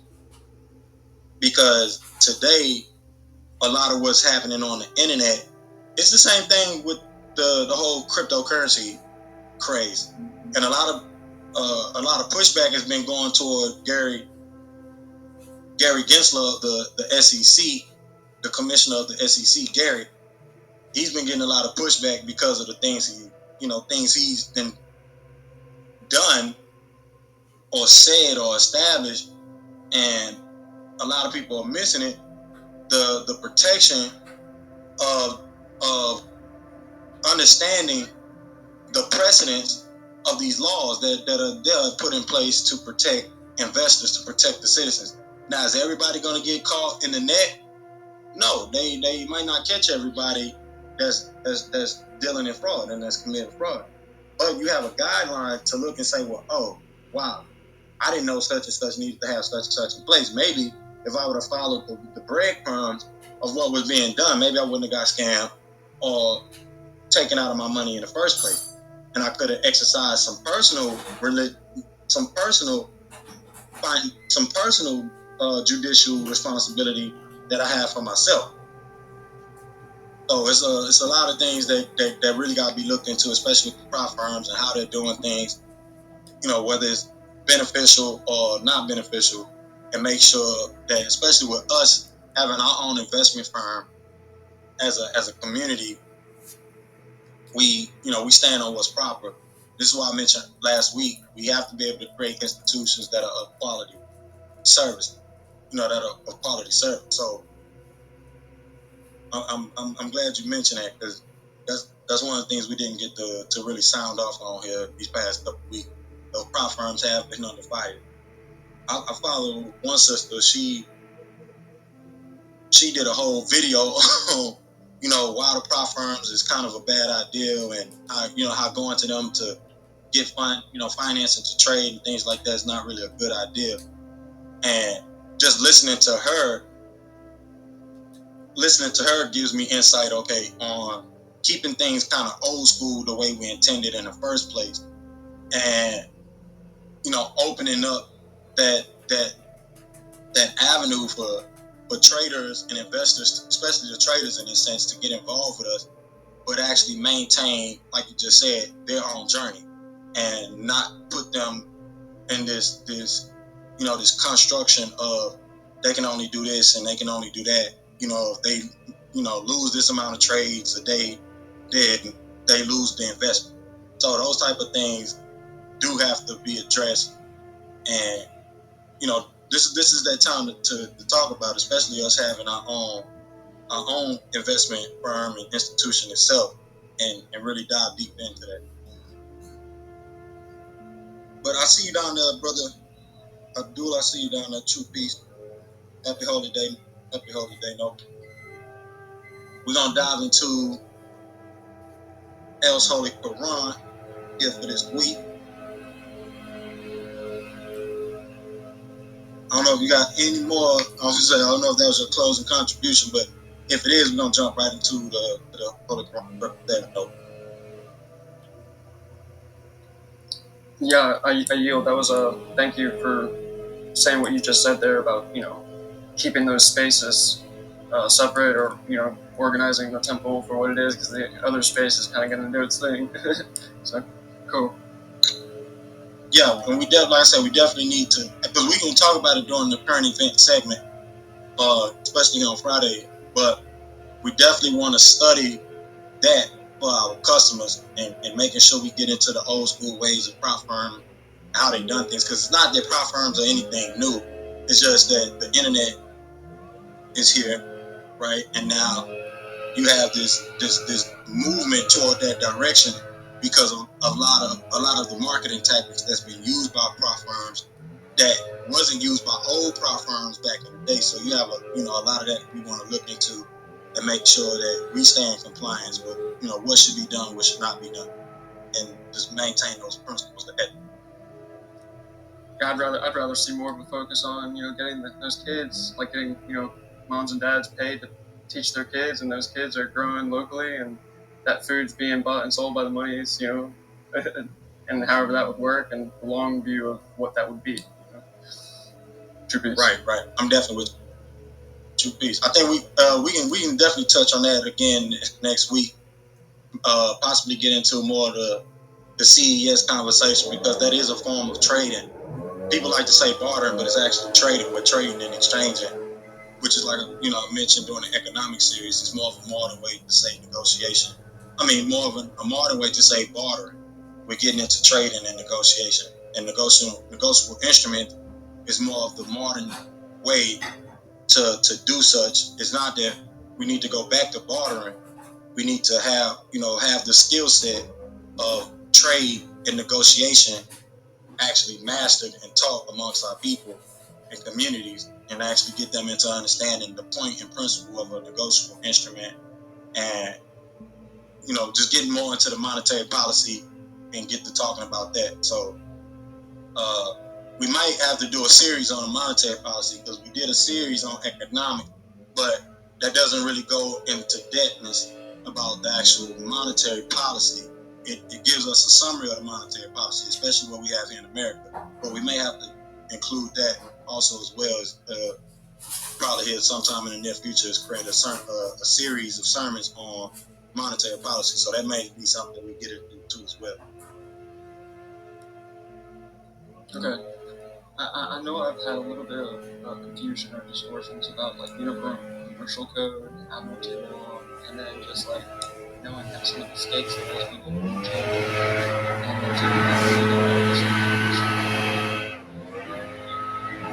Yeah, matter of fact, you should listen to the replay. Listen to the replay. Go back to the beginning of tonight's sermon, and follow the rabbit. Follow the rabbit hole with those links that I put in the chat, because that'll help you greatly. Because I basically broke down the difference between private and public. Just based on legal theory itself and what's documented and what's understood, and that'll help you start to go down that pathway of understanding, admiralty and all those different things. Okay, got it. Thank you. All right, with that, y'all, we're going to jump into this next section for El's Holy Quran, where we left off last week. And we're going to continue from there with our holy instructions on joining the Moorish Temple of America, joining the Divine and National Movement. So with that, we're going to get into this next section here, which is called the sending of Sheik, Jethro to the Midianite and his nation's end. And last week we left off with the context of going through the different nations that was established. This is chapter 39 of El's Holy Quran. We on chapter 39, ayah 8. This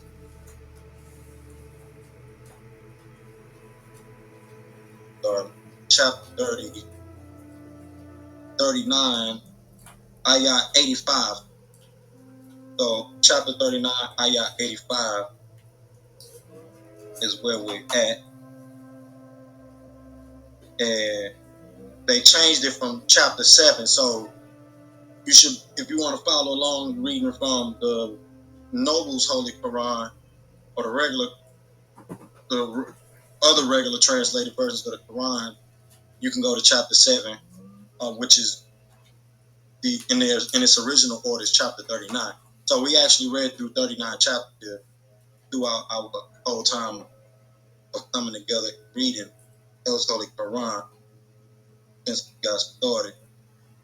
And that's one of the things that we also jump into when we start going live on YouTube. We're gonna be bringing back the tribunal meetings and tribunal sessions live on YouTube. So we're still gonna be holding our social media court, and we're gonna be teaching, especially on Tuesdays, teaching out of El's Holy Torah, diving deep into El's Holy Torah, and just those principle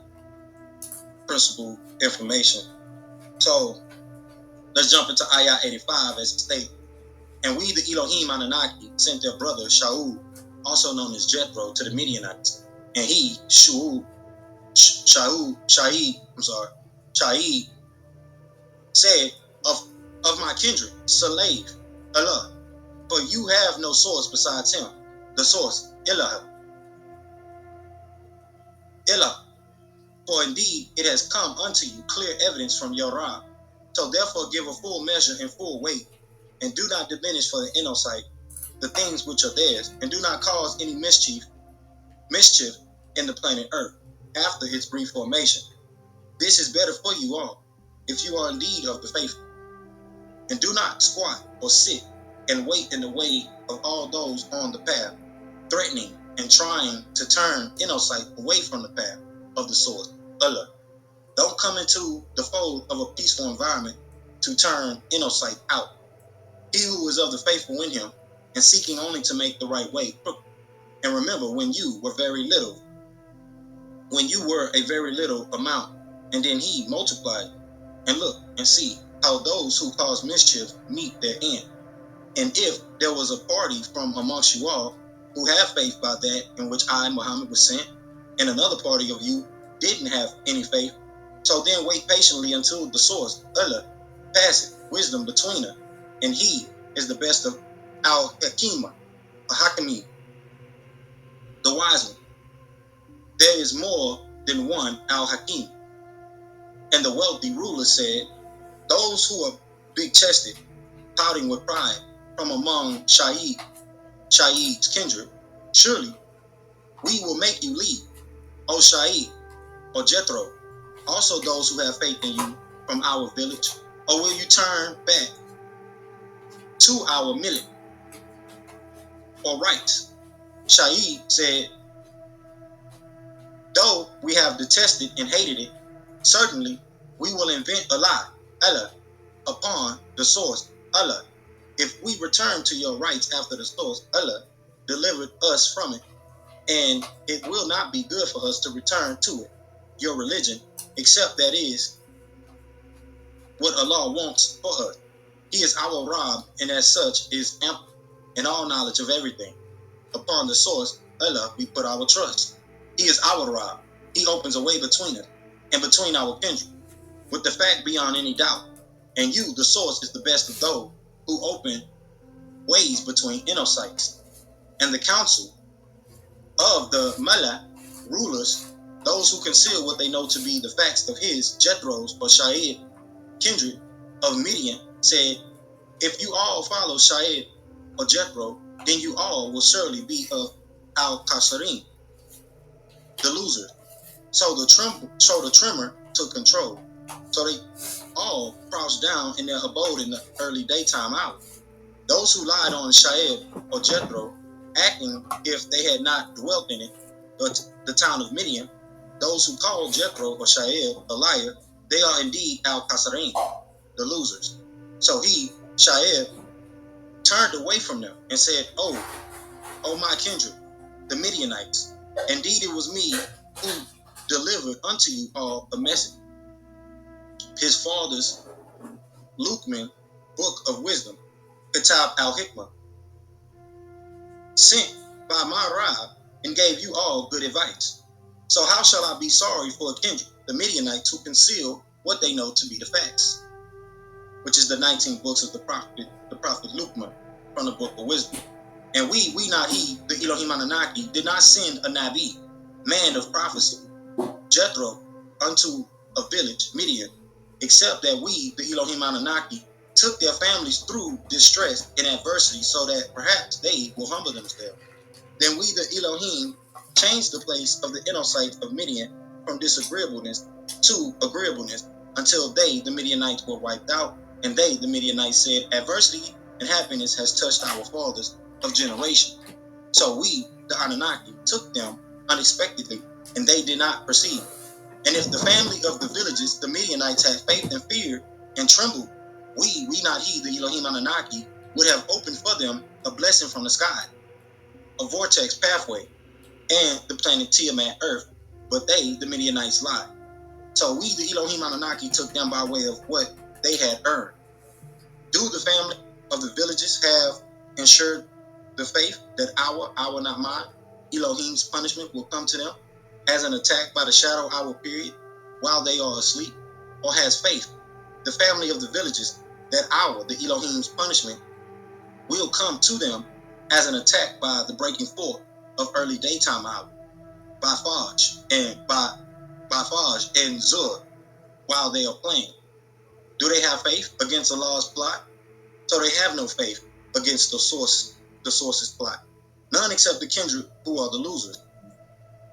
Is it not clear to those Adamites who inherit the earth after its former resident, the original 13 tribe, that if we, the Elohim Anunnaki, pleased, we would afflict them, Adamites, on account of their guilty actions, and stamp an impression on their hearts, so they would not hear?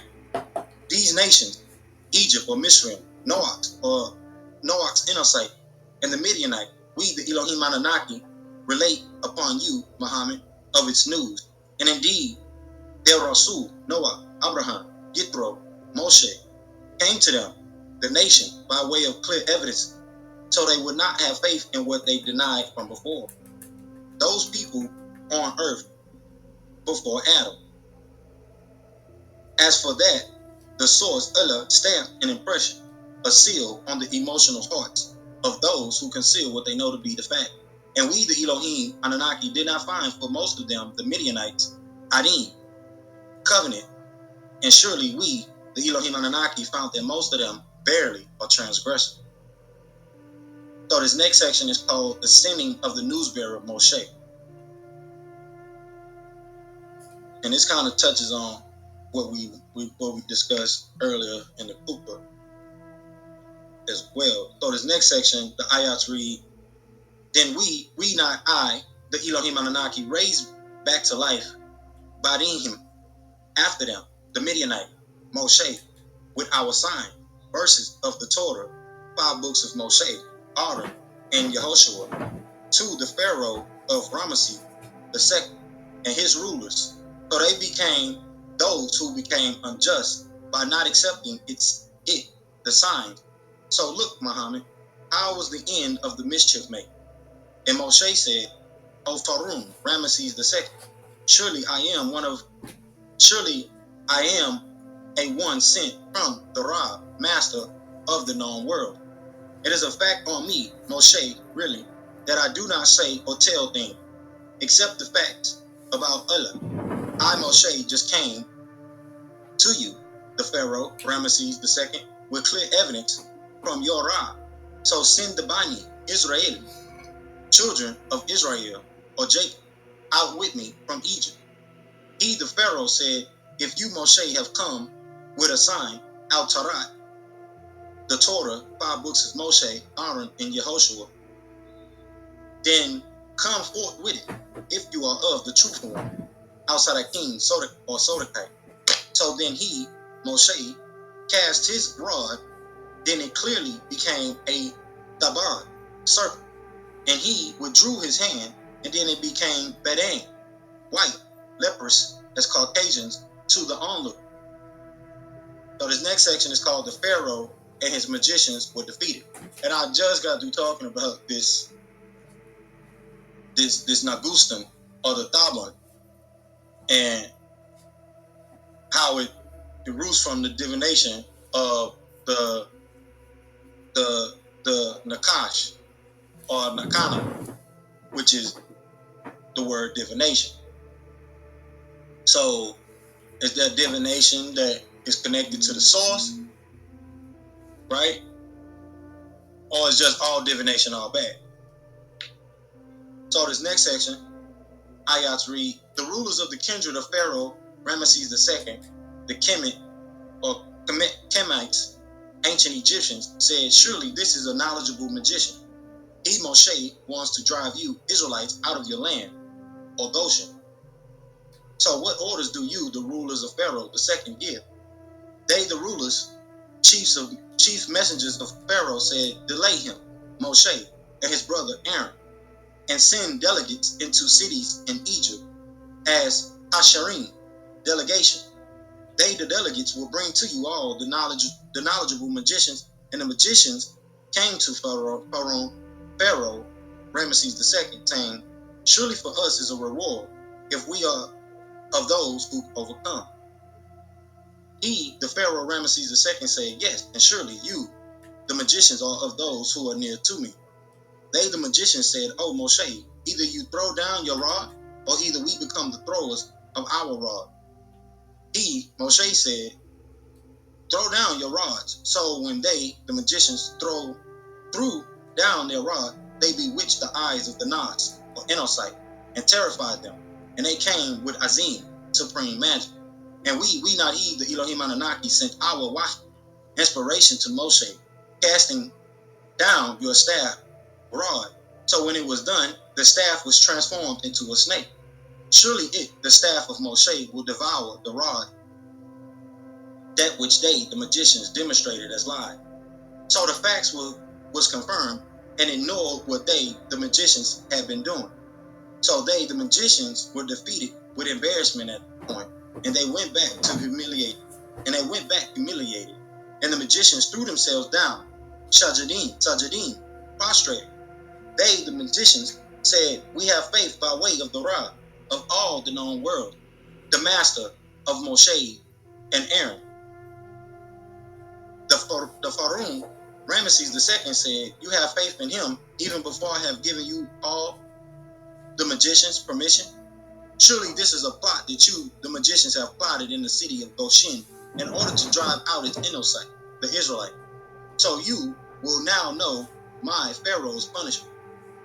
I, Pharaoh Ramesses II, shall cut off the magician's hand, and your feet on alternate side.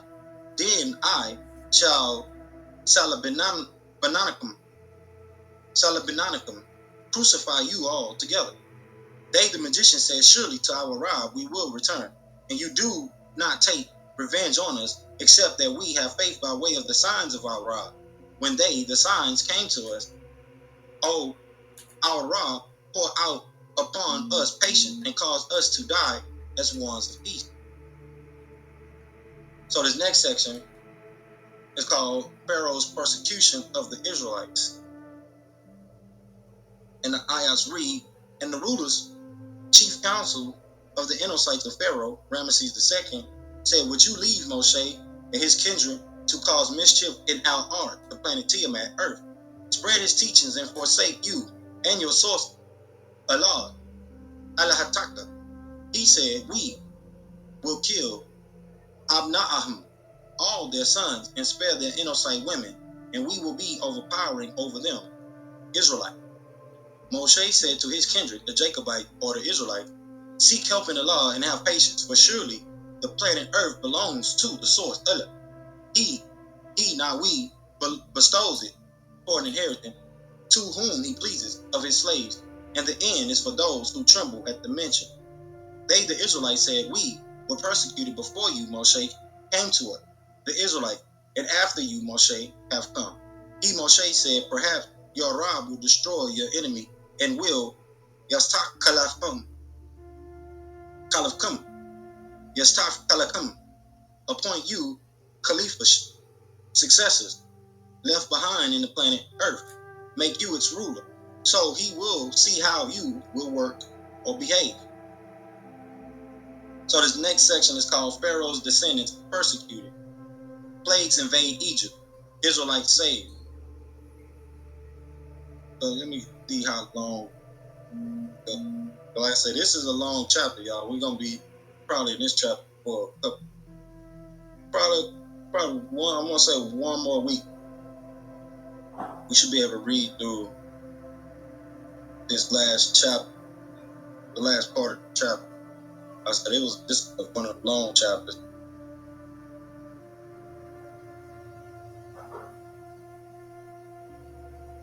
Unless y'all want to finish it tonight, but I'm pretty sure we can close out the chapter kind of thick. So I'll read these last two sections.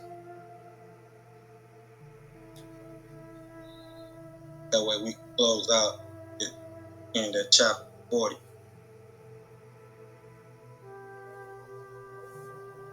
So I'll read the last section here.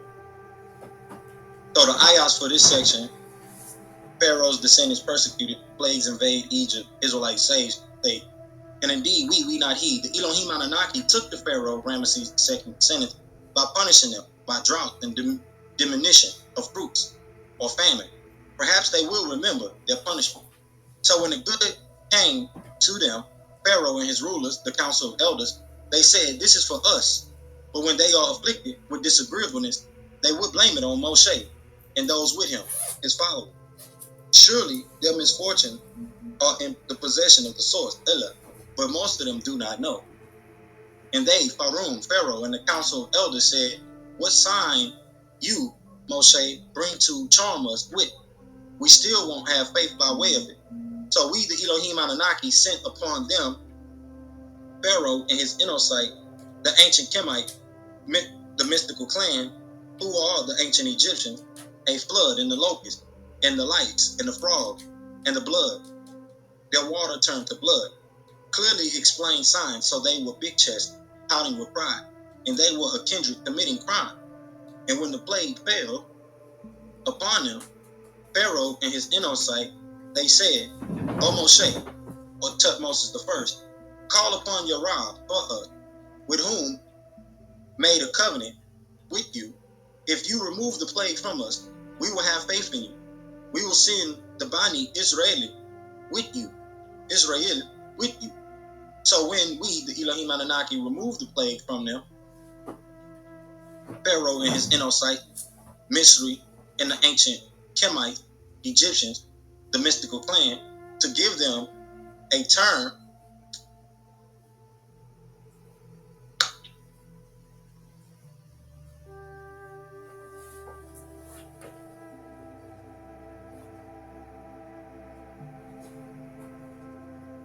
I'm almost bit me, y'all. What that was?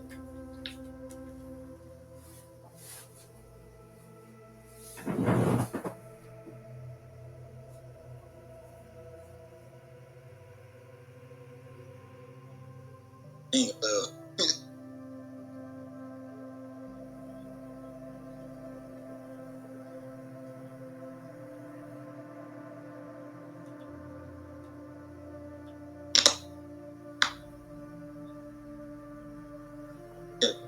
well.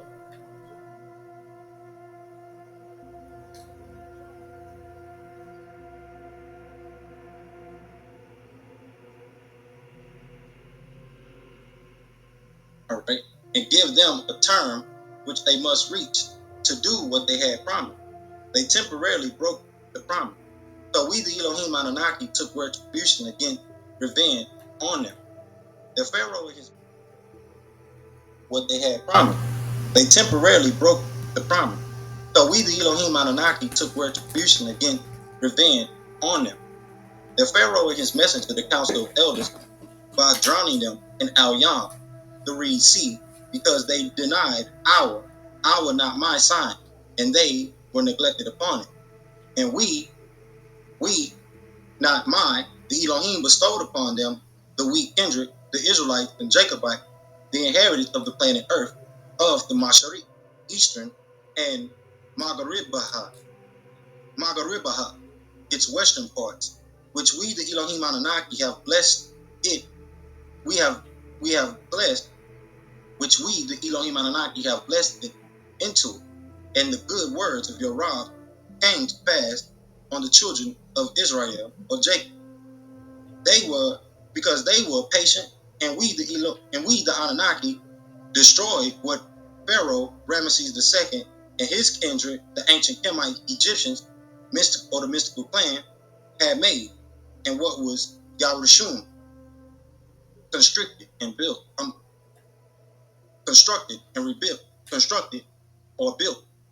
And we, the Elohim Anunnaki, let the children of Israel or Jacob pass over part of the water, the Reed Sea.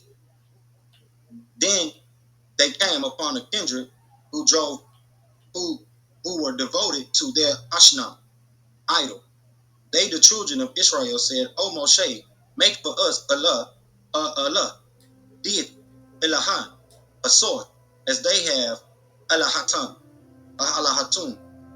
Allah, deity, source. He, Moshe, said, surely you, the Israelites or Jacobite, are an ignorant kindred. Surely they, the associates, will be destroyed for their falsehood, and their actions are in vain. He, Moshe, said, shall I seek for you the children of Jacob or Israel, and Elahan, source, other than the source Elah, while he prefers you, the Israelite, over the known world?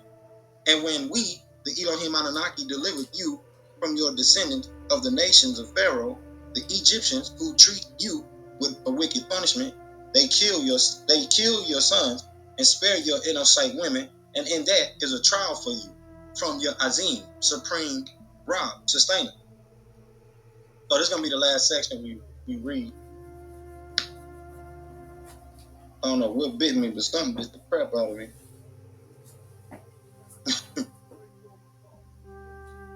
Let's see what that was. I don't know if that was a spider or what. I think if you get bit by a spider, you'll see the bite, right? Yeah, and two little bumps. You said 2 little bumps? Yeah.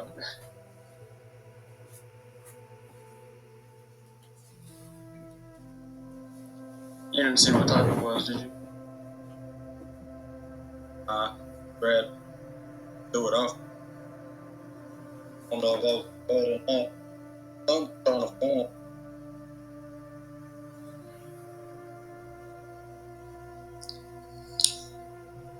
I ain't let it bite me though, huh? I was saying I can't really hear the music in the background. I realized it was there when you were quiet for a second. Oh yeah, you gotta kind of just be on mute for a little bit, then it'll kind of get louder. I keep that so at least when they listen to the recording, it's in the background, and then it changes up when it's on YouTube. So that way, kind of get different feels from the actual live recording. So we're gonna go to this last section right here. Then we're gonna close out, jumping through our last segment for tonight, which is the holy instruction. And we'll take it home. But this last section is called Moshe giving the law and his request to see the source. And it states, and we, the Anunnaki, promised Moshe 30 shadow hour period and completed it with 10 more. So he completed the 40 shadow hour period. Moshe was up on Mount Sinai for 40 shadow hour period, where he received the written commandment. Appointed by his Rab, Musa, Moshe said to his brother Atra, be my successor. Caliph in my nation, and act righteous, and don't follow the path of the mischief maker. And when Moshe came to our not mine, Elohim's appointment, and his not our sustainer, who is Ra, spoke unto him, he the Elohim Moshe said, my Ra, make yourself appear to me, so that I will be able to look towards you physically. He not we, a Yahweh said, you will not be able to see me, but look at the mountain, Penini. So if it stands firm in its place, you will see me. So when his Rob, who was sustainer, did Tajala manifest Lil Jabali to the mountain, and he made it as dust, and Moshe fell down, fainted, dumbfounded. So when Moshe, recovered, he said, glory be unto you. I repent to you, and I am the first of those to be faithful. And he said, O Moshe, surely I not we, have chosen you over all the Enocytes by way of my message, the law, and by way of my word, command. So take what I not we, have given you, and be of the grateful. And we not I, the Elohim Anunnaki, wrote for him, Moshe, in Al-Awa, the tablets from everything, a doctrinal exhortation, a doctrinal exhortation and details of all things, warning, laws, and commandments. So take the Torah, with force, and command your Moshe kindred to take the best way. Keep the laws of the Torah, its best. I not we, the source, will show you all the abode of the transgressor, those Enocytes who say the original Torah is not to be followed. So I not we, will turn those who are arrogant in the planet Tiamat away from my sign, without the truth, facts beyond any doubt. And if they see all the signs, they will not have faith in it. And if they see the path of the righteous, they won't make it as a path. And if they see the path of transgression, they will take it as a path. That is because they denied the Elohim's signs, and they were negligent about it. And as for those who deny the Elohim signs, in the meeting of the end, their works are futile. Should they be rewarded except for what they have done? So that is the last section. We're going to close that right there. So if you deny what happened in the past, like I said earlier, these are things that happened in the past. We have to study these things, especially the origin of a lot of these political philosophies, where they come from. Most people think this whole critical race theory discussion is something brand new, ancient. As I mentioned earlier, this goes back to what the Greeks was doing and the Saturnine Brotherhood, things like that, especially with the pushing of the sexual conversation on children. This is the things that the master teacher was talking about, and they projected all of the issues onto the master teacher. So now you're gonna have to, especially with the way things are happening and the political laws that are being adjusted to this narrative, you're gonna have to go into more of ecclesiastical means, more of private means of establishing these things. This is why I said that contract on the private law side that deals with us as individuals and as peoples, and getting into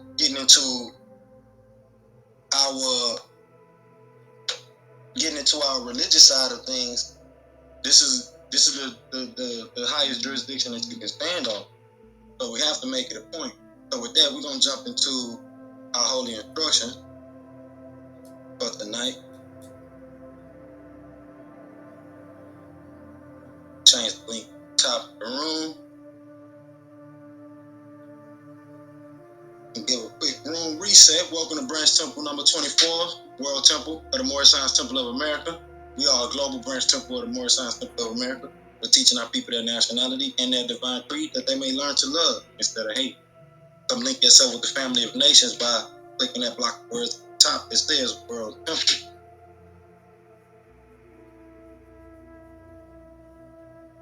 So that way you can join us here every Friday for Holy Day when the invite go out, when we go live every Friday for Holy Day.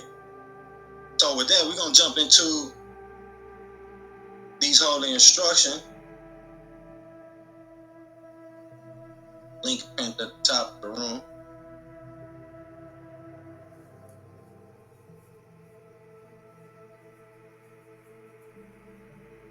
Yeah, whatever it was, I don't think it was nothing. It ain't, you know how usually the bump, when you get bit by a mosquito, it'd be growing or whatever it grow. This one don't look like it's doing nothing, so Yeah. I don't think it. I was gonna say it's you're a Libra also, right? So it's like birthday season for us. It's Libra. I'm a Libra. My birthday was yesterday, so I was like, that's not a birthday present right there. So, Yeah, right. That's what I was thinking of. Yeah, mine was on the 24th. This past week. Yeah, we kicking the season out. That's right. Happy birthday, bro. Yeah, happy birthday. Cool. Yep. We kicking it off. So let's jump into these holy instructions, man. We can take it on home for the night and enjoy the rest of our Friday evening. Most definitely enjoy the time we had here, as we do here every week. So as y'all know, we go over our civic education, which we actually talked about earlier, and its theoretical, political, practical aspect of how citizenship is done, conducted. We talked about virtues, civic virtues, and the cultivation of the habits of our customs, things like that, which makes for the success of our communities.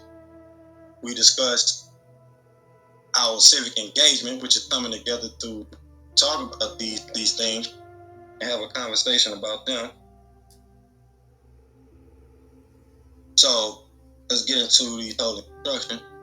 Those that know, Friday is the holy day. Oh, you who know, when the call is proclaimed to supplication on Friday, the day of assembly, hasten earnestly to the remembrance of the Heavenly Father and Divine Mother, and leave all business and traffic. That is best for you if you but knew. And when prayer is finished, then may ye disperse through the land and seek the bounty of God and celebrate the praise of God of 10, and without stint, that ye may prosper. All chapels, temple services, and meetings are to be open and closed promptly according to the Circle 7, and love, truth, peace, freedom, and justice. Friday is our holy day of rest, because on a Friday the first man was formed in flesh, and on a Friday the first man departed out of flesh and ascended unto his Father of the law. For that cause, Friday is our holy day for all Muslims and peacemakers all over the world.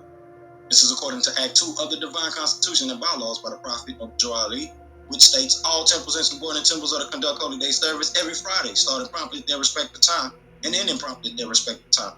All civilians, patrons, denizens, prospects, and ministers are expected to attend the temple for the Friday Holy Day temple service and meeting.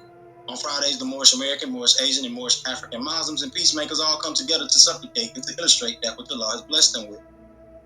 The temple services are open according to divine love, truth, peace, freedom, and justice. At no time will templars, adepts, ministers, patrons, or outside congregational guests be allowed to disrupt the Holy Day service. Nor will civilians be permitted under the influence of alcohol or any severe intoxicant. All templars, adepts, and civilians attending the Holy Day service must have their heads covered with either a turban, fez, or kufi or spiritual covering. Baseball caps should not be worn in the temple or during temple service. The Sunday school temple service and meeting is mandatory, and all Moorish national templates and temple denizens must properly attend the temple service and send their children to the Sunday school gathering. The teacher must conform himself or herself to the temple one-on-one questionnaire, and let every civilian man, woman, and child exercise his or her 5 senses who is able to do so, because out from your Sunday school comes the guiders of the nation and now the entire global village. According to Act 5 of the additional laws by the Prophet Zabuwr, every subordinate temple should have two Sunday school gatherings held. The first meeting should be held 1 to 2 hours before the adult service. Children's Sunday School should be conducted by a director of the Children's Sunday School and program.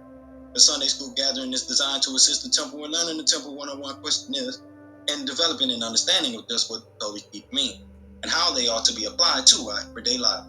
The Divine Constitution and bylaws, along with the Moorish prayer, the Holy Covenant of the Asiatic nation, El's Holy Injiyl, El's Holy Qur'aan, and the civic editions or lessons of the Holy Temple of Moorish Science, the Holy Temple of Moorish Science, are also subjects of major concern for the apprentice who is trying to complete his or her mandatory requirements for pronouncing their temple divisionship and global nationality. All lessons for the adult Sunday school gathering must be prepared by a Grand Sheik, a divine minister, or an assistant Grand Sheik. Lessons called by us Novites editions may be submitted to the apprentice for completion and returned to the temple. Once the lessons are completed and graded, they must be placed in the active members' temple district file. The Sunday school temple service and meeting is a wonderful opportunity to study the liturgy teachings of the prophet. No civilian is to become disruptive during the Sunday meeting. All templars must bring paper and pen to the temple service and meeting along with the basic temple literature and assignment. No templars or patrons to eat food or other snacks during the temple service or meeting, but water is permitted. All templars must attend their Sunday temple service and meetings as diligently as they attend their holy day temple services and meeting. Both were called out for by the prophet Nogadrali and is required as a matter of temple law. According to the Divine Constitution, Act 7 in part, all templars must promptly attend their temple services and meetings and become a part and parcel of all uplifting acts of the Moorish Science of America, and now also Moorish Science of Africa, and Moorish Science of Asia, and joining World Islands on behalf of all indigenous people. For membership, any heads of temple of all temple jurisdictions are not to charge for naturalization or to overcharge for cards, buttons, or anything issued by or through the prophet. Those who contribute to any of the proceedings are not Moors, civilians, or patrons for a robber. Temple nationality and membership in the Holy Temple's vast estate or public beneficiary trust, sisters and brothers, kin and kinfolk, is free, not only here but all over the world. All kin and kinfolk desiring to become a civilian of a subordinate temple must follow these instructions from the temple secretary and acquire the application for naturalization, which can be found on our website, which we are working on. We're working on that here, so we'll be getting that together for us as we continue on. The Secretary of the Temple's jurisdiction will help all newcomers by explaining the naturalization affidavit and application for membership in the Temple's vast estate, or what we call the public beneficiary trust, to the new prospective civilian of the Temple's vast estate or public beneficiary trust, and arranging for him or her to be consulted by the Royal Council for said temple or subordinate temple. The Royal Chairman or woman will set the date for the new temple prospect to be interviewed by the Royal Council. The new temple court civilian, upon completion of the Royal Council's consultation at the newcomers gathering, Sunday school gathering on Sunday, the new templars will proclaim their temple nationality at the next upcoming Holy Day temple gathering. After the new civilian prospect proclaims his or her nationality, they will be given the mandatory requirements necessary to earn their free national name and royal title of nobility as a true American royal. These requirements are as follows, and in accordance with Chapter 47 of the Moorish Circle 7 Holy Qur'an, called Egypt the capital dominion of the Empire of Africa, Chapter 25 of the Moorish Qur'an, called the Holy Covenant of the Asiatic Nation, the Moorish Prayer, including the 101 Qur'an questions for Moorish Americans, Asians, and Africans, the Divine Constitution and Bylaw, the additional law, and the precept, statute, and ordinances from El's Holy Torah, El's Holy Injiyl, El's Holy Qur'an, the Holy Tabernacle Family Guide, and also the Holy Tablets through our Civics 101 course in the Global Interdependent School District and Sacred Halls of Learning, which is called New University by us of the Holy Temples of Moorish Science for everyone of the global village. Once a new civilian or template has learned these additions or lessons verbatim, or to the best of their ability, he or she will be interviewed by the Temple's Royal Council as the chaplaincy to determine if the new civilian is qualified to represent himself or herself as a faithful Moorish American, Moorish African, and Moorish Asian Muslim, or any indigenous peacemaker, and communicated to the ignorant for their instructions, and communicated to the wise for thine own improvement. Once the new civilian or template has cleared the mandatory requirements with the Royal Council, he or she will be naturalized by the Grand Sheik and Divine Minister of said subordinate temple. So these are your holy instructions for joining the Moorish Temple of America, Temple of Plain. So with that, we're going to jump right into the nationality procedure, which we call the Holy Shahada. The proclamation of nationality, procedure, and pronunciation of one's nationality will be held on Holy Day for all civilians, denizens, templates, peacemakers, or Muslims all over the world. During the ceremony, the new civilian or templates will be ordained an El, Bey, or Day, and given his or her royal peer's title of King, Honorable, Lady, Noble, Nin, Naya, Prince, or Princess by a Grand Sheik and or Divine Minister, and also receive his or her nationality card or button from the Divine Minister of the Grand Major Temple. Upon conclusion of the nationality proclamation, the Grand Sheik and Divine Minister will have the civilian, templates, and temple prospect stand while he or she reads the authority of the Moorish Science Temple of America. It is by virtue of the Religious Corporation Act document that can be found in Herds of Religious Statute that gives the Moorish Science Temple of America, Asia, and Africa the authority to restore the nationality and birthright to the lost Asiatics of America, Asia, and Africa, and all world island, and give them the title to their vast estate and their heritage. The Grand Sheik and the divine minister is to read from the card and have the new national state, Allah is God, and Abu Jali the prophet. And I am Moorish American, Africa, or Asian, and or world island. This is our Moorish clarification of faith, or Shahada, and our national pledge of allegiance. The new civilian or template's free national name should then be added to the temple's book of life as they enroll in the temple, as they enroll in the Civics 101 course and our complimentary World Civics Club. The nationality ceremony should be conducted by the Grand Sheik and Divine Minister or any other Divine Minister so designated by the Grand Sheik and Divine Minister in his or her time of absence, and most notably by the Assistant Grand Sheik and Divine Minister. The nationality card and naturalization application must be signed bearing the name and title of the Grand Sheik or Divine Minister who issued the application and card and the date of issuance.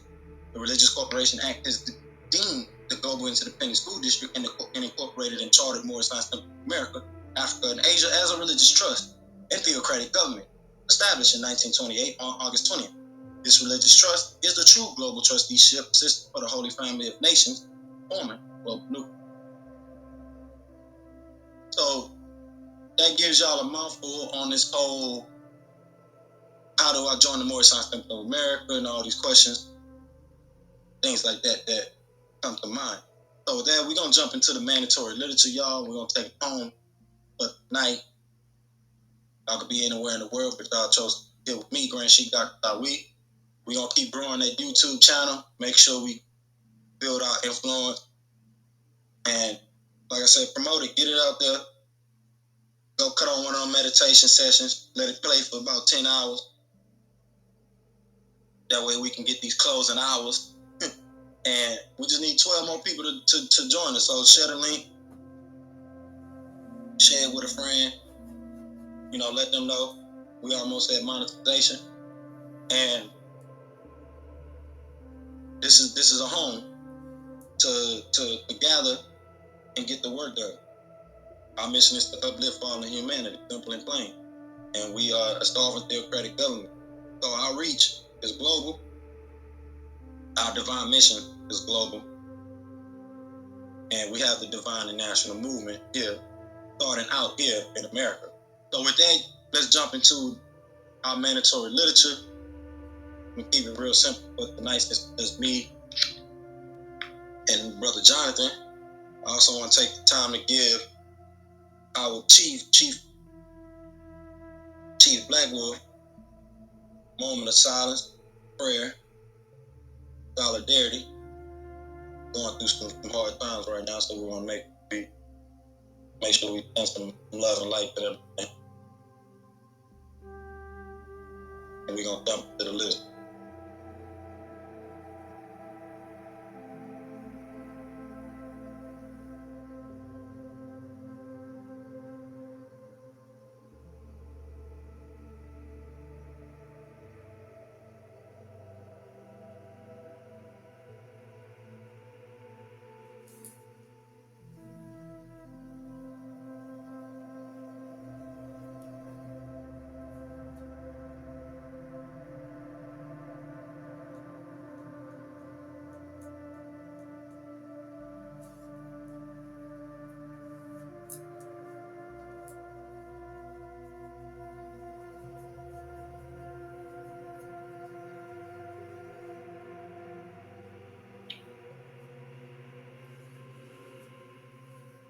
All right, so let's jump right back into our closing. I want to give that moment of silence, Brother Chief Blackwood.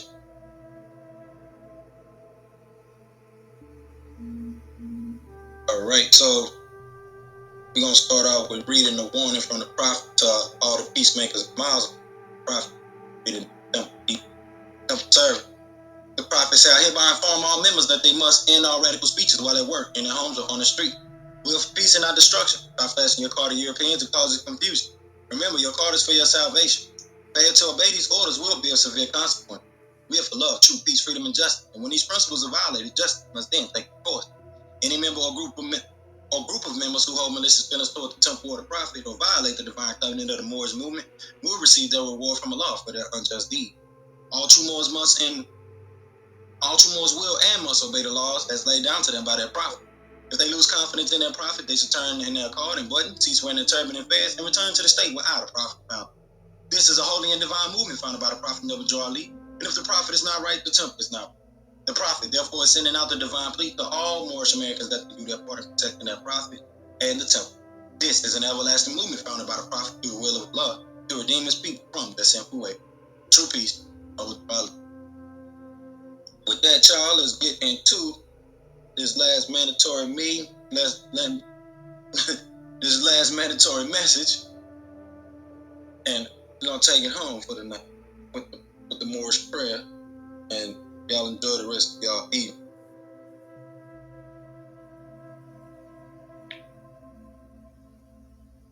Let me change the link at the top of the room here.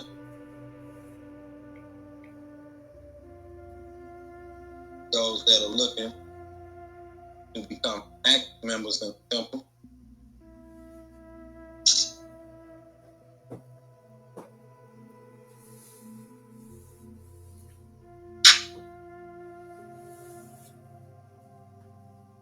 We're gonna close it out. Prayer here.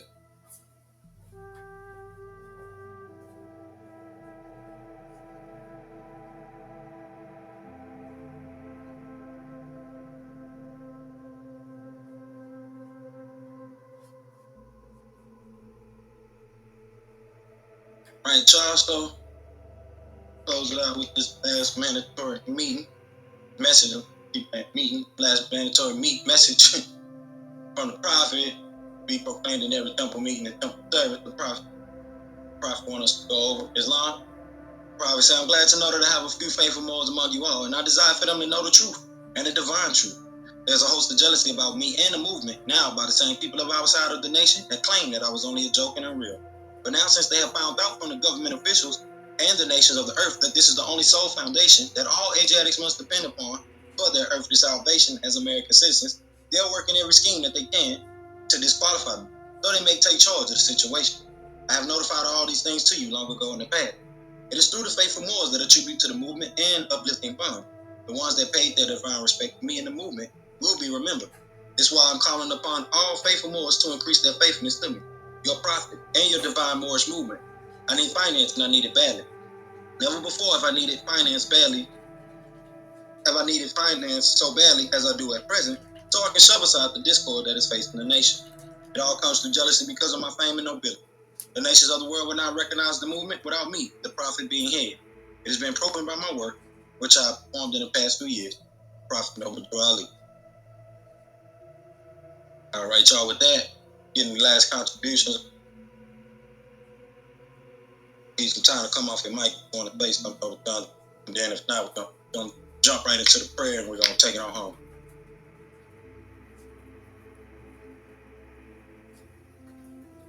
Yeah, it was, we got through a lot tonight. That was good.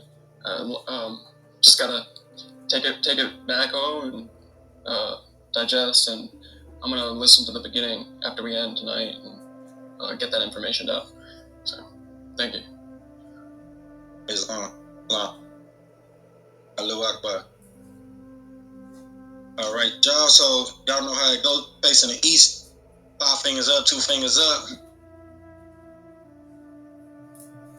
Allah, the Father of the universe, the Father of love, truth, peace, freedom, and justice. Allah is my protector, my guide, and my salvation, by night and by day, through His holy prophet, Zabuwr. Amen. All right, y'all. With that, we're gonna take it on home. Truth, peace. See y'all this Sunday. If not, see y'all next week. True peace. Wadu. Wah.